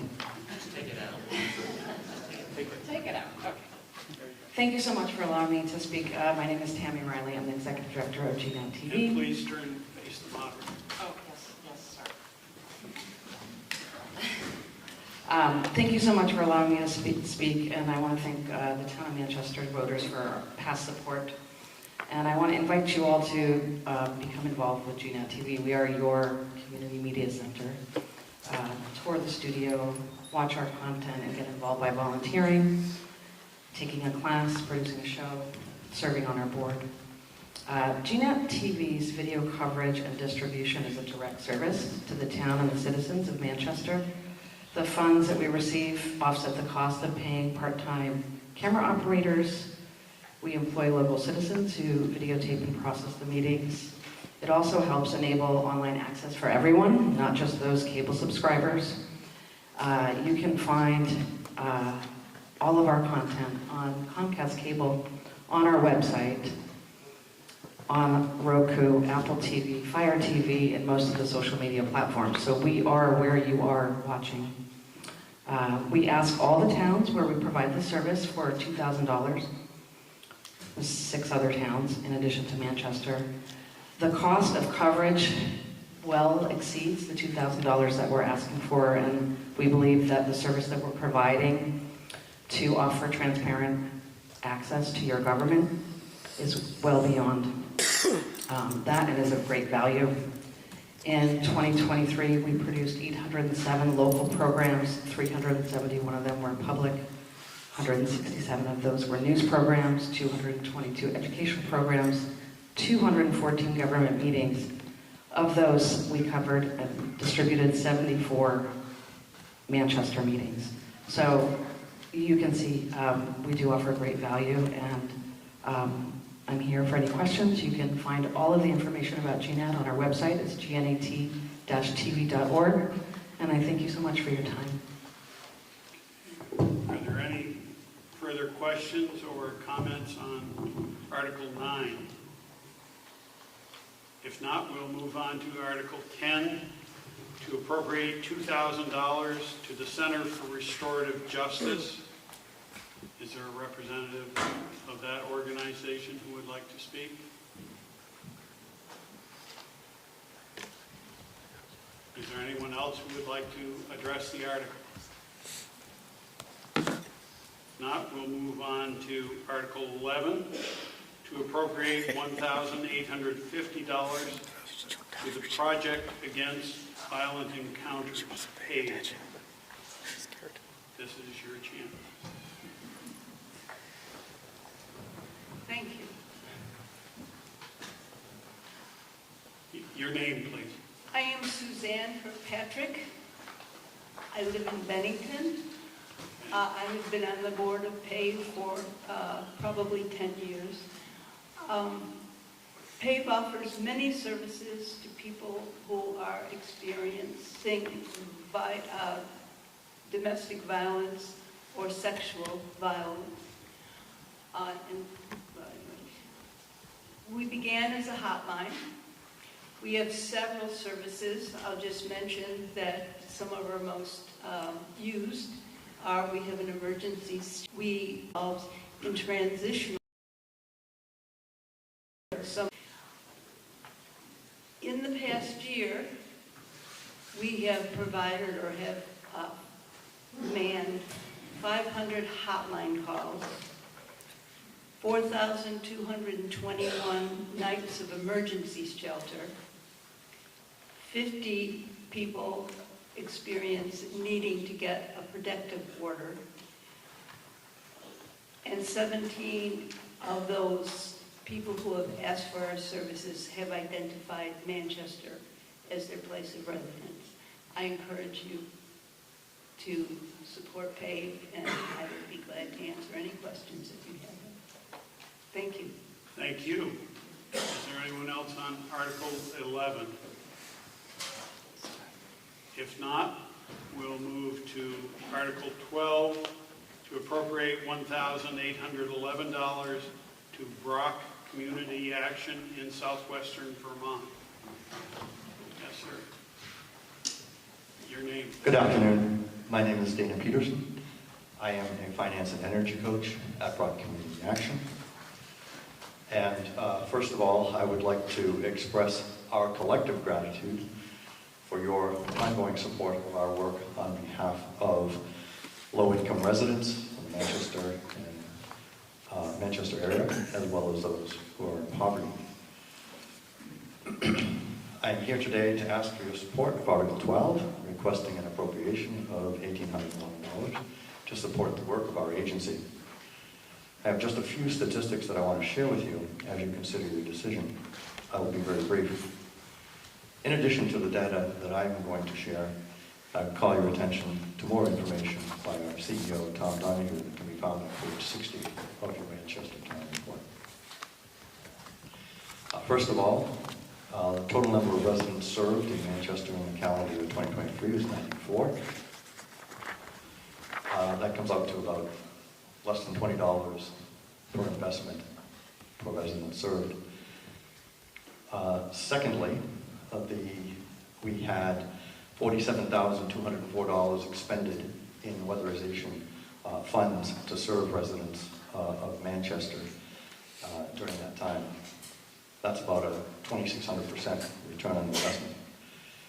Third, the number of weatherization services provided reached 14 different people. That was an investment of $3,372 per resident. We also had 43 residents of Manchester utilize food shelf. 21 received fuel assistance. 24 residents had financial, budgeting, or credit counseling. 16 residents were over the age of 65. 12 residents were children. And 13 residents were identified as disabled. Once again, I would like to thank you all for your time and for your ongoing support. Thank you. Thank you. Is there anyone else who would like to address this article? If not, we will move on to Article 13, to appropriate $1,500 to Green Mountain Retired Senior Volunteer Program. Is there anyone here to address that article? Is there anyone who has a question or comment on this? If not, we'll move on to Article 14, to appropriate $1,500 to Neighbor to Neighbor. Is there anyone who would like to address that article? Yes, ma'am. Hello, my name is Grace Sutton, and I'm a resident of Manchester and a volunteer for Neighbor to Neighbor. Thank you. I want to thank Steve for bringing the attention to all these non-profit organizations. Last year, we had 68 people requesting service through Neighbor to Neighbor. This year, they're up to 97. So we're very grateful for all the volunteers that help with taking them to doctor's appointments, grocery shopping, and anything that they need, because most of them live alone, and if they do have two children, their children live far away. So it's very important to have this organization in Manchester. We're all getting up there in this way. So I really thank you, and anything you can help, whether with volunteer or anything that you can think Neighbor to Neighbor needs, we'll be grateful. Thank you so much. Thank you. Anyone else on this article? If not, we'll move on to Article 15, to appropriate $1,000 to the Collaborative. Thank you, Mr. Moderator. My name is Victoria Silsby, and for giving me the opportunity to speak to the Collaborative's $1,000 appropriation request. Manchester voters historically have supported our request, and we ask for a favorable vote again today. We are approaching our 25th anniversary as an organization, and our signature program, RTU, is approaching its 20th anniversary. What is prevention?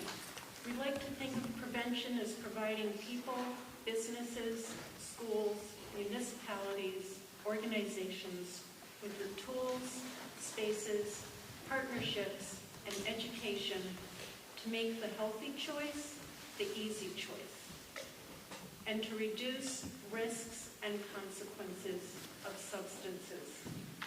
Our organization is dedicated to meeting the community needs and responding to data with solution-oriented actions.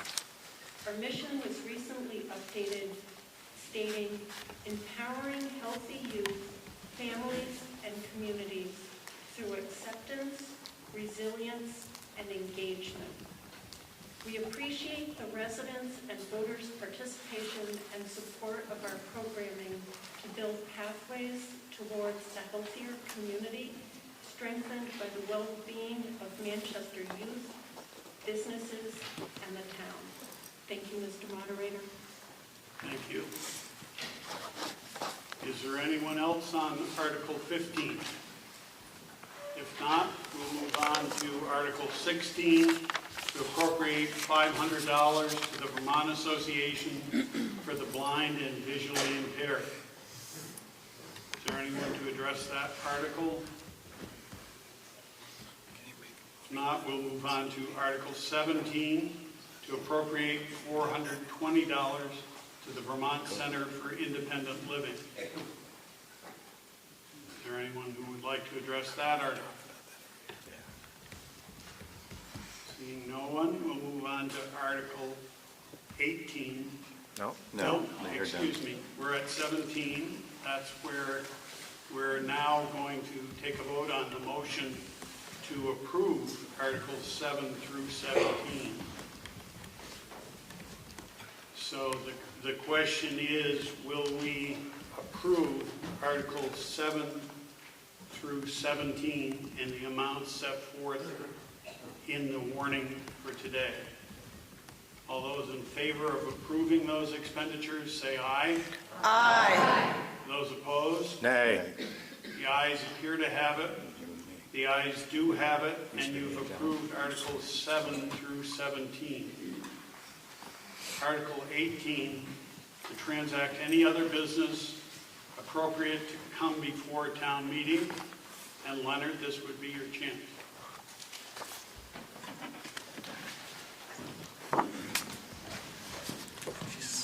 Yikes. Study. Yeah. Yes, I can. Thank you for being here. I love Vermont, the greatest place in the world. I was lucky and blessed to arrive in Manchester, July 1st, 1970, 27. In New York City, I entered the portal of heaven. In the 70s, it was welcoming, friendly, and filled with interesting people, both real Vermonters, local artists, and many great people of all persuasion. Several small music venues and one lodge with very few regulations, a really great police force of mainly locals. All these buildings are building regulations are strictly enforced. I think speeding is more heinous, and these disrespectful speeders should be given their just comeuppance. I was blessed to own and operate the Manchester Cinema for 28 years, where I fortunately met many locals, real Vermonters, and a great number of great people. Cannot describe the harmony of the community. I couldn't have moved to a better place. In 1986, I moved to East Manchester Road. It was a great location opposite a 150-acre gentleman's farm with cows. I'm located on the bend. Speed limit 30 miles per hour and 25 around the curve.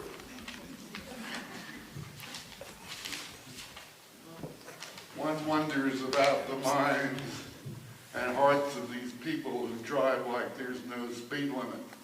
When I go the speed limit, I'm frequently passed, if you can believe it. 50, 60, 70 have witnessed and come take a look. Of course, when I go 35, they're on my tail.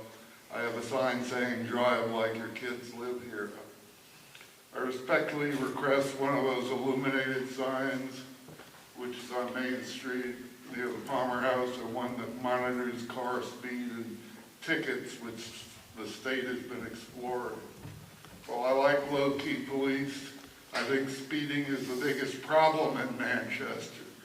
Not only on my road, where 50 miles per hour is most cars not slowing down too much at the curb, police seem to have a blind eye to speeding.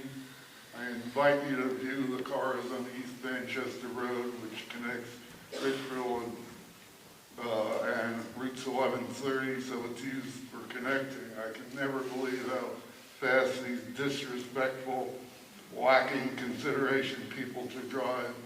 Needless to say, it's extremely disturbing. Why should these lawbreakers get away with ignoring speed signs and injuring the serenity of the neighborhood? Previously, a lot more walkers than drivers. Joggers. I used to walk on the road. Now I wouldn't do it. Besides passenger car speeding, we have school buses, mail trucks, garbage, fuel, etc. Speeders destroy the serenity and peace of what is a lovely, peaceful place, and I've loved the moment I got here. Speeders also, especially trucks, make more noise. Thank you very much. Thank you. Anyone else has anything to bring up that's not on the agenda? Go ahead. Thank you, Victoria. Mr. Moderator. Mr. Dubrow, thank you for bringing this up. Speeding seems to be a constant concern amongst residents in Manchester along multiple, numerous roads. I was on Richville towards the end of the road just this very week, and I swear as my car was parked in a business parking lot, people were traveling down the road no less than 60 miles an hour. Richville, East Manchester, Beach, Barnumville and Beach. I've approached the select board about that intersection. West Road, there are some times when I consider not traveling into Manchester on Barnumville because I know that there's a likelihood of getting T-boned at Beach and Barnumville. The other day I saw 4 cars blazingly pass through the intersection without stopping. Highland and Barnumville. A woman was trying to cross the road, one driveway up from Wayne Bell's house. She had 2 dogs, and a woman just barreled through the intersection while I thankfully was stopped. While I'm not sure that speeding is a high priority and is the most blatant problem in Manchester, someone is going to get injured. Thank you.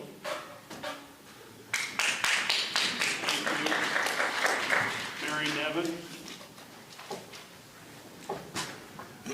Thank you. Thank you, Leonard, for bringing this up to our attention.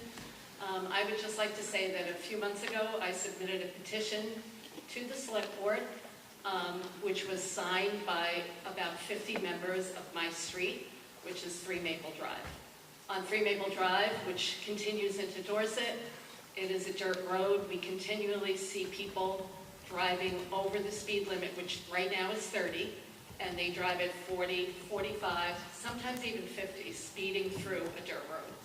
We have many people walking, we have people with children, many people with dogs, and it's become a very serious issue. My petition was submitted with signatures from people on 3 Maple Drive and from the road that adjoins 3 Maple Drive, so we have a couple of adjoining roads, all of whom are very concerned and very worried about the speeding on 3 Maple Drive. As you go down 3 Maple and go into Dorset, the speed limit changes to 25. So we have 30 on the Manchester side, 25 on the Dorset side.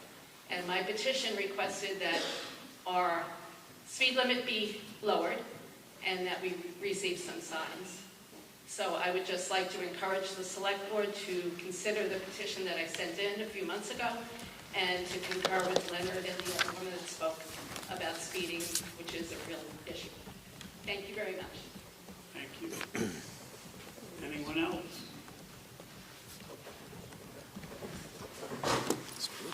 Okay, that completes the articles to be voted today. We now can have discussion on Articles 19 through 23. So we'll start out with Article 19. Shall the town appropriate $4,000 for support of the Southwestern Vermont Council on Aging? I didn't point out, but these are articles that will be voted by Australian ballot on Tuesday, or if you go to the town clerk's office before that. Yes, sir. My name is Doug Ball. I'm a resident of Manchester, and I'm representing the Southern Vermont Council on Aging. We have a request in for $4,000 in funding for our fiscal year 25 budget. This is the same level of funding we requested and received last year from the town. If approved, this funding will help support the work we do on behalf of the Manchester residents. And to put it in perspective, we serve a very large area in southwestern Vermont, not just Manchester, but we have offices in Bennington, Rutland, etc. And we service all of these municipalities, and virtually all of the municipalities support the work that we do. Probably 65% of our revenues come from state and federal funding sources. The other 35% have to be done via grants, programs, municipal support, that type of thing. If I can give you an idea as to how we're growing, because I think everybody knows if you look at the population here, we're getting older here. Please address. I'm sorry. We're certainly getting older here. And as a result of that, just to compare, we've got our fiscal year 23 audits completed now. We just got them this past week at our board meeting. And I'm a director of the board, just to make that clear. As an indication, South of Vermont does case management, options counseling, nutrition services. South of Vermont is the area administrator for the National Meals on Wheels program. We are wellness programs, transportation support, elder care clinician, state health insurance programs, money management, representative payee programs, volunteer services, senior companionship, and caregiving support. To put that into English, between 22 and 23 years, our case management went from 1,000 clients to 1,700 clients, a 64% increase. Our counseling presentations jumped a whopping 250% between 22 and 23. Our nutrition programs went from 2,100 clients to 2,600 clients between 22 and 23. That's represented a 28% increase. Now, to put that in perspective for Manchester, because I'm talking about now the organization as a whole, but just in Manchester, we provided 4,783 meals in fiscal year 23 alone. So our $4,000 ask from the town is less than $1 for a person we're servicing here. It's a pretty good investment by the community, and I strongly, strongly recommend, and I appreciate your time today. Thank you. Is there anyone else on Article 19? If not, we'll move on to Article 20. Shall the town appropriate $10,000 for the support of the NA and hospice of the Southwest region? Is there anyone who would like to address that article? Okay, if not, we'll move on to Article 21. Shall the town appropriate $80,000 for the support of the Northshire Day School? Is there anyone here from, here we go. Good.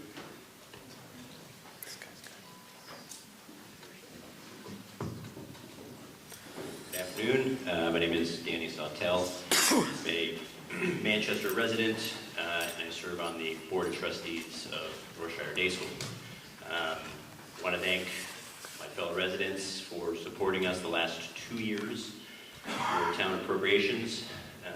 So I stand before you a third, and we were asking for town appropriations again, albeit at a reduced amount. To Mr.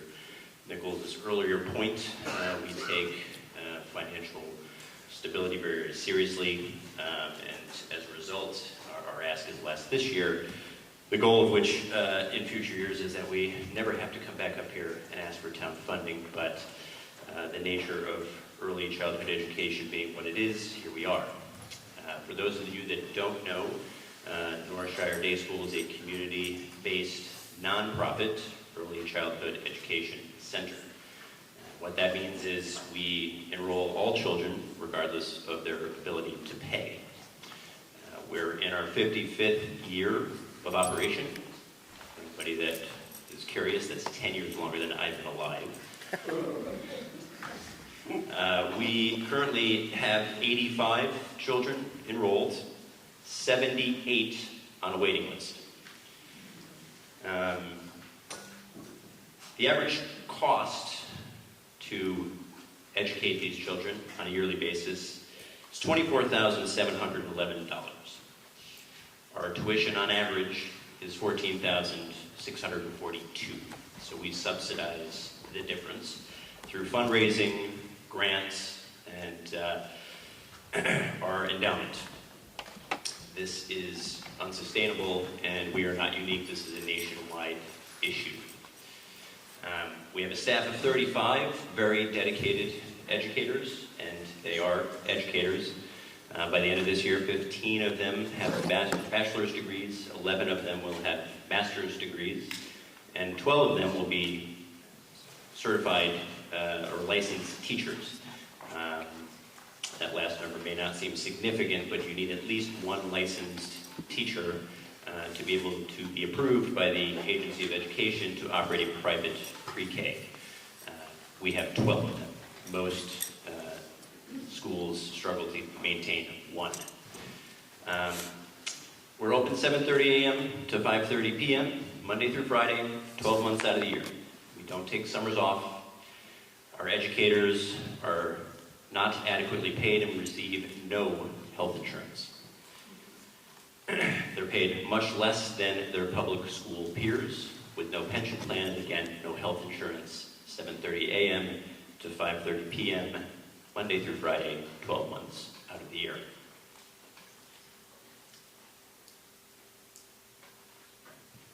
Any questions? Thank you.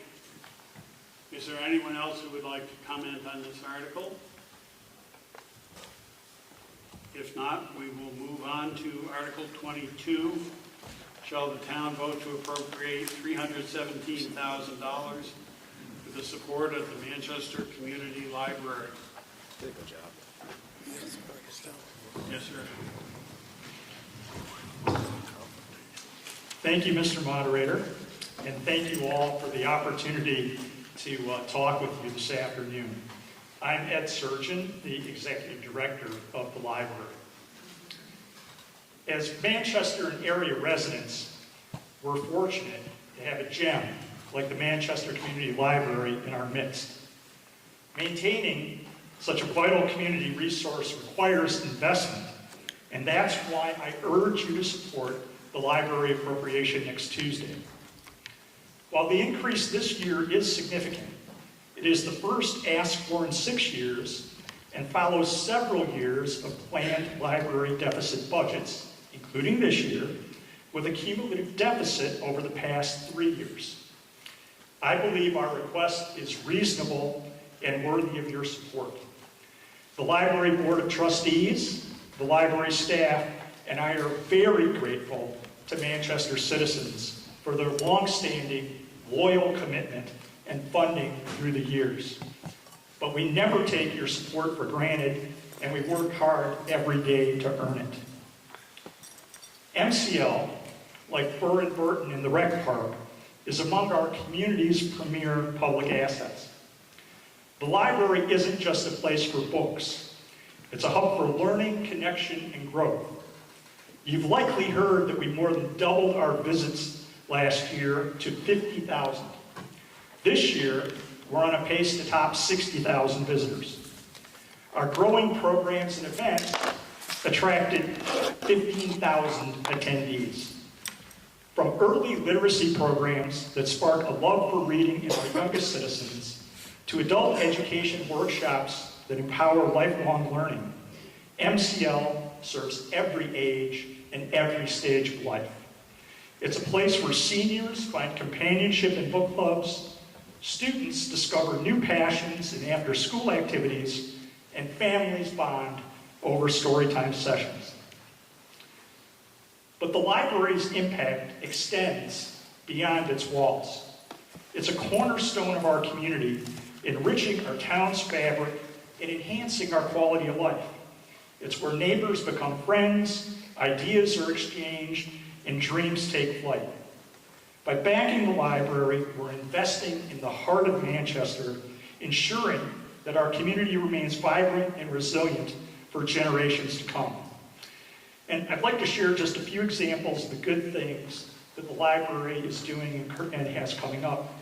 We just heard from North Shire Day School and it was pointed out the wait list that the folks at Northshire and our other area preschool programs have. In collaboration with Northshire Day, MCL is delighted to host a new preschool playgroup that's going to be beginning here in March on Thursday mornings. We are going to be doing police safety school training on March 14th and 15th with the police department. We did 3 days of training last year, and we're delighted to have the police department back. We're just about to begin as a food distribution pickup location of dry goods and staples for the community food cupboard. The Visiting Nurse Association, also one of the previous articles, we are going to be hosting at the library a weekly grief group, and counselors, trained counselors will be in weekly beginning in April. We just completed Wilderness First Aid certification this last weekend. That's going to repeat again in July, and we thank the Mountain Goat for their sponsorship. And then this summer, we are going to work together in partnership with the Manchester Music Festival, and talks and performances from MMF are going to be added to MCL's Summer Music Series. So, in supporting MCL, we're sending a powerful message about the value of public libraries and librarians in our society. We're affirming that access to information, education, and culture is a fundamental right for all, not just a privilege for some. To continue serving our community effectively, MCL needs our support. The appropriation will enable the library to maintain its current programs and services, improve its collections, and upkeep its facilities to better meet the evolving needs of Manchester residents. It's an investment in our collective well-being, one that promises returns far beyond what any dollar amount can measure. However, thinking about the dollars, I'd like to note that the fiscal year 25 library budget, that's next year's budget, is 3% lower than this year. That's right, it's reduced. And further, the library is committed to balanced budgets for financial year 2025 and beyond. Next Tuesday, let's come together as a community and stand in support of our library. By voting to approve the appropriation request, we're not just funding a building, we're investing in the heart and soul of Manchester. Together, we can ensure that as MCL celebrates its 10th anniversary in its new location this year, the library remains a beacon of knowledge, connection, and inspiration for all who call our town home. Thank you for your attention and consideration.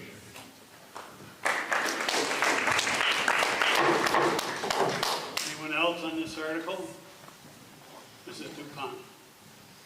My name is Carol Dupont, and I just want to give you a point of interest. Speak closer.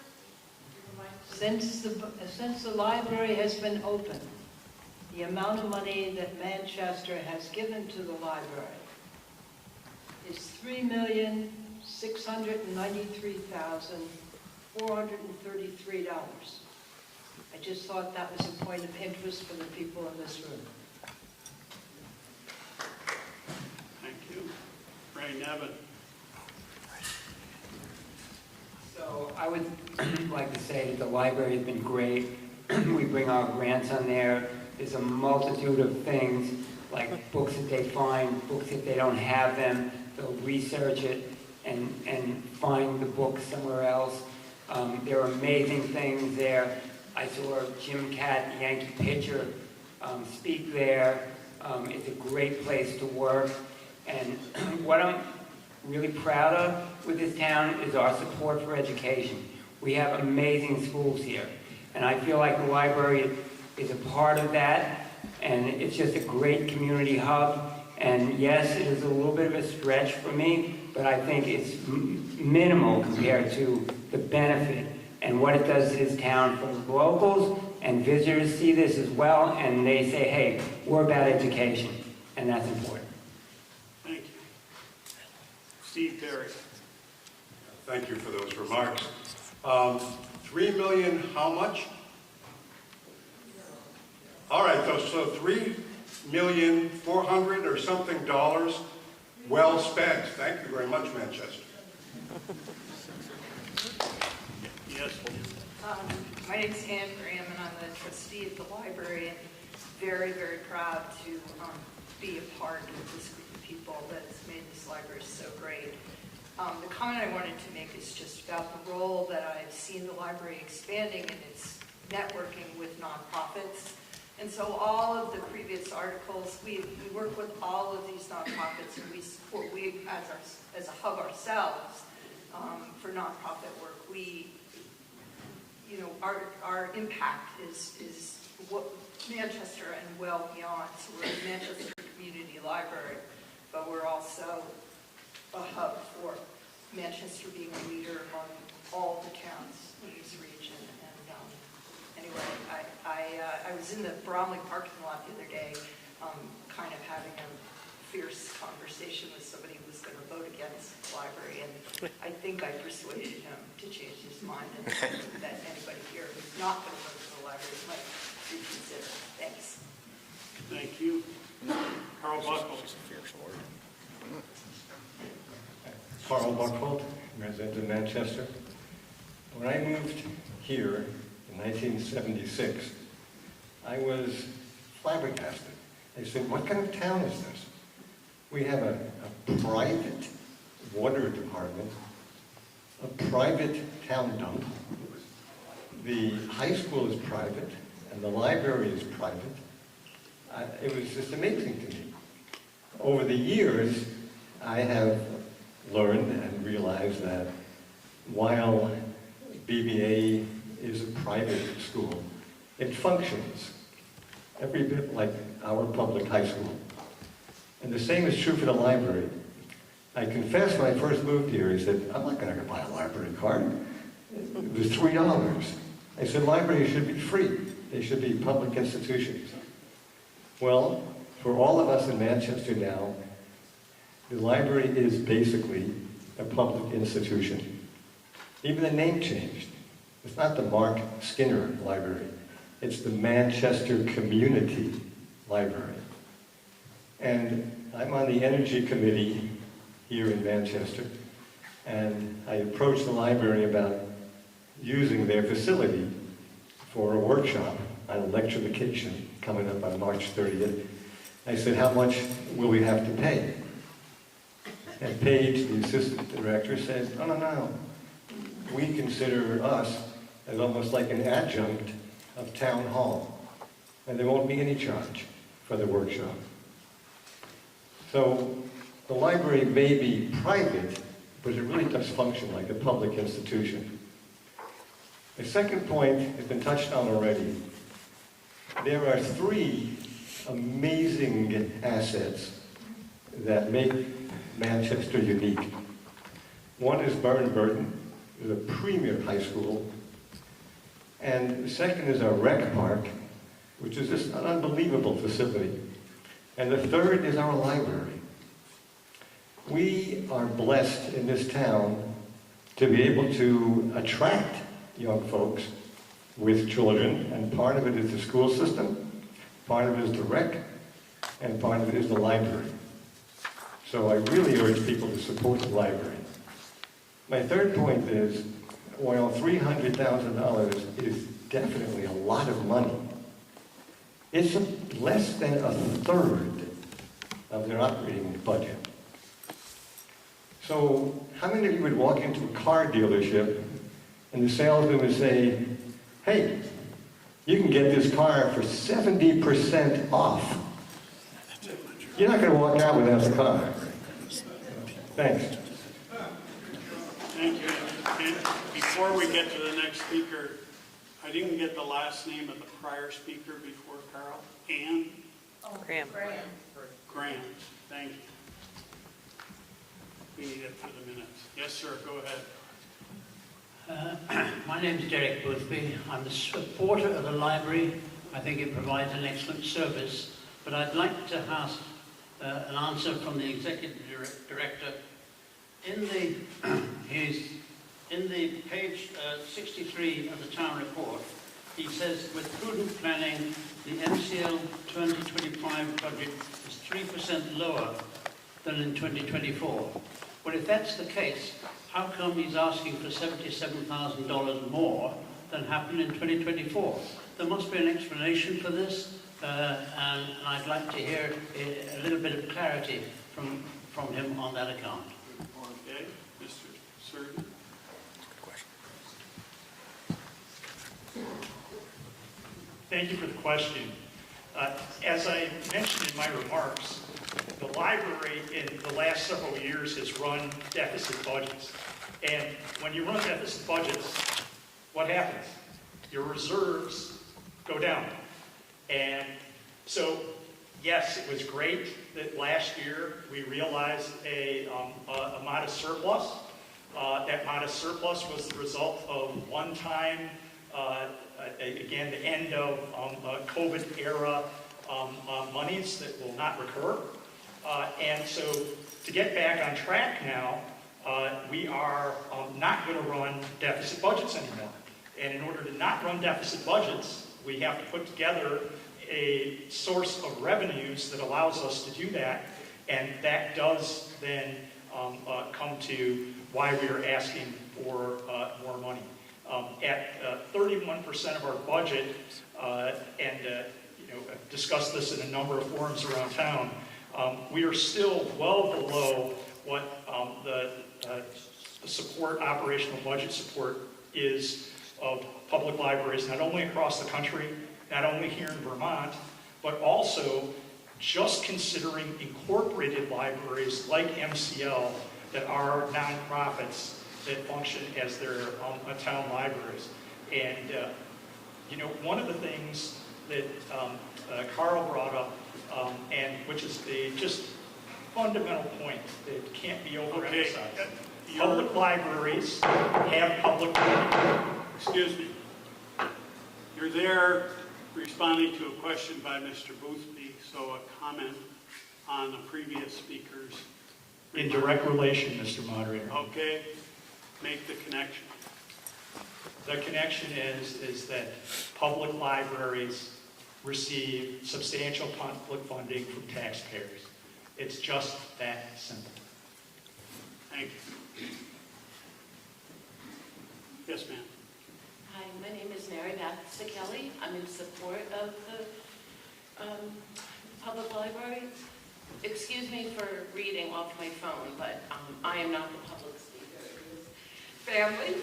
So I just want to say, I may sound a bit dramatic when I say the library helped save my life, but it really did. I'll tell you why.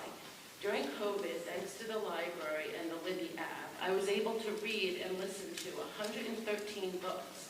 It saved both my mental health and that of my husband's.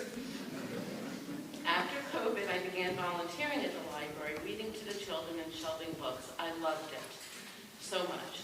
Then in 2022, I had a bad electric bike accident, ironically while riding my bike to the library to volunteer. After recuperating for about 2 months, I needed to do something to help my brain to function properly. Someone told me that the library was giving canasta lessons, and maybe it was what I needed. Not only did it help me tremendously, but then I took Mahjong lessons at the library and met such really nice and fun group of women. I honestly don't think I would have recovered as well as I did if it weren't for the library. In addition to my own mental health, I am amazed at how many people use the library, whether they're borrowing books, borrowing audiobooks, getting videos, using the copier, the computer. The kids are always getting off the bus and coming and doing their homework. There's a writing club, there's a knitting club, and just all general meetings. Perhaps if we had a community club, we wouldn't do a lot of these things, but we don't, and that's, the library is there for all of us, and it's, I just can't say enough about it. Thank you. Yes, sir. Hello, I'm Kyle Turner, a resident of Manchester, and I just wanted to also voice my support for the library's budget ask. I think we've all seen the news about how the world is facing an epidemic of loneliness, and supporting these physical spaces is what creates the fabric of community that brings us all together.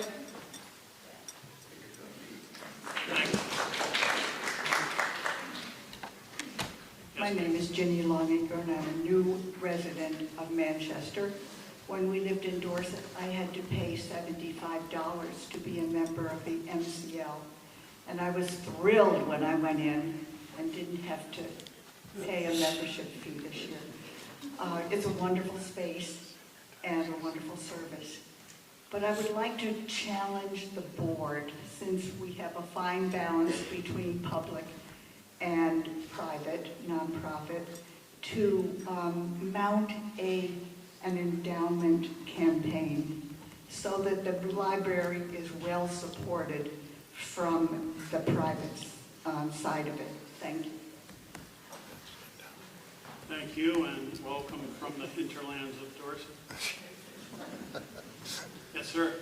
Hi, I'm John Clark, Manchester resident, West Road, and I'm the president of the Board of Trustees at Manchester Community Library.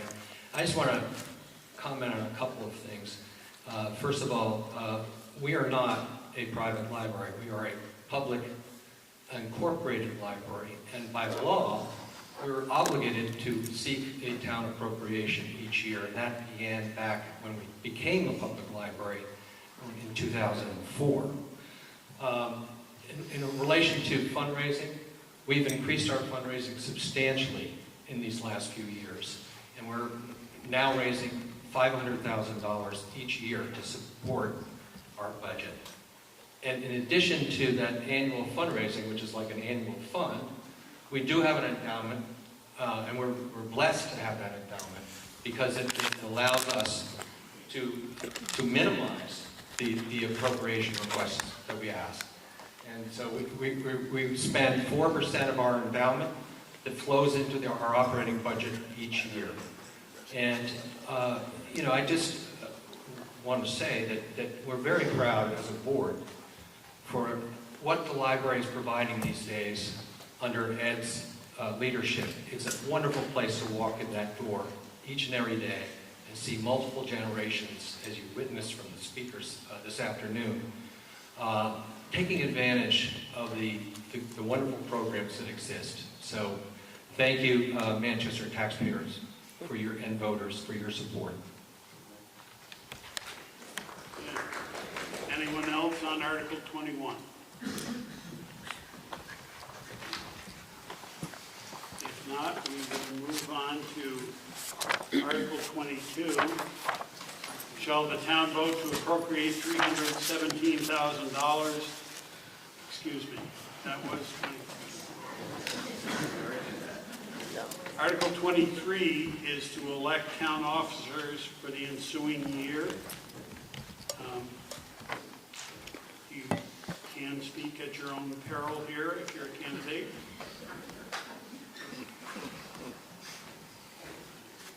If there's no one who wants to speak, I would entertain a motion to adjourn. I am so moved. Bill Drunzik moves, seconded by Doug Gilbert and Orland Campbell. All those in favor of adjourning, say aye. Aye. Those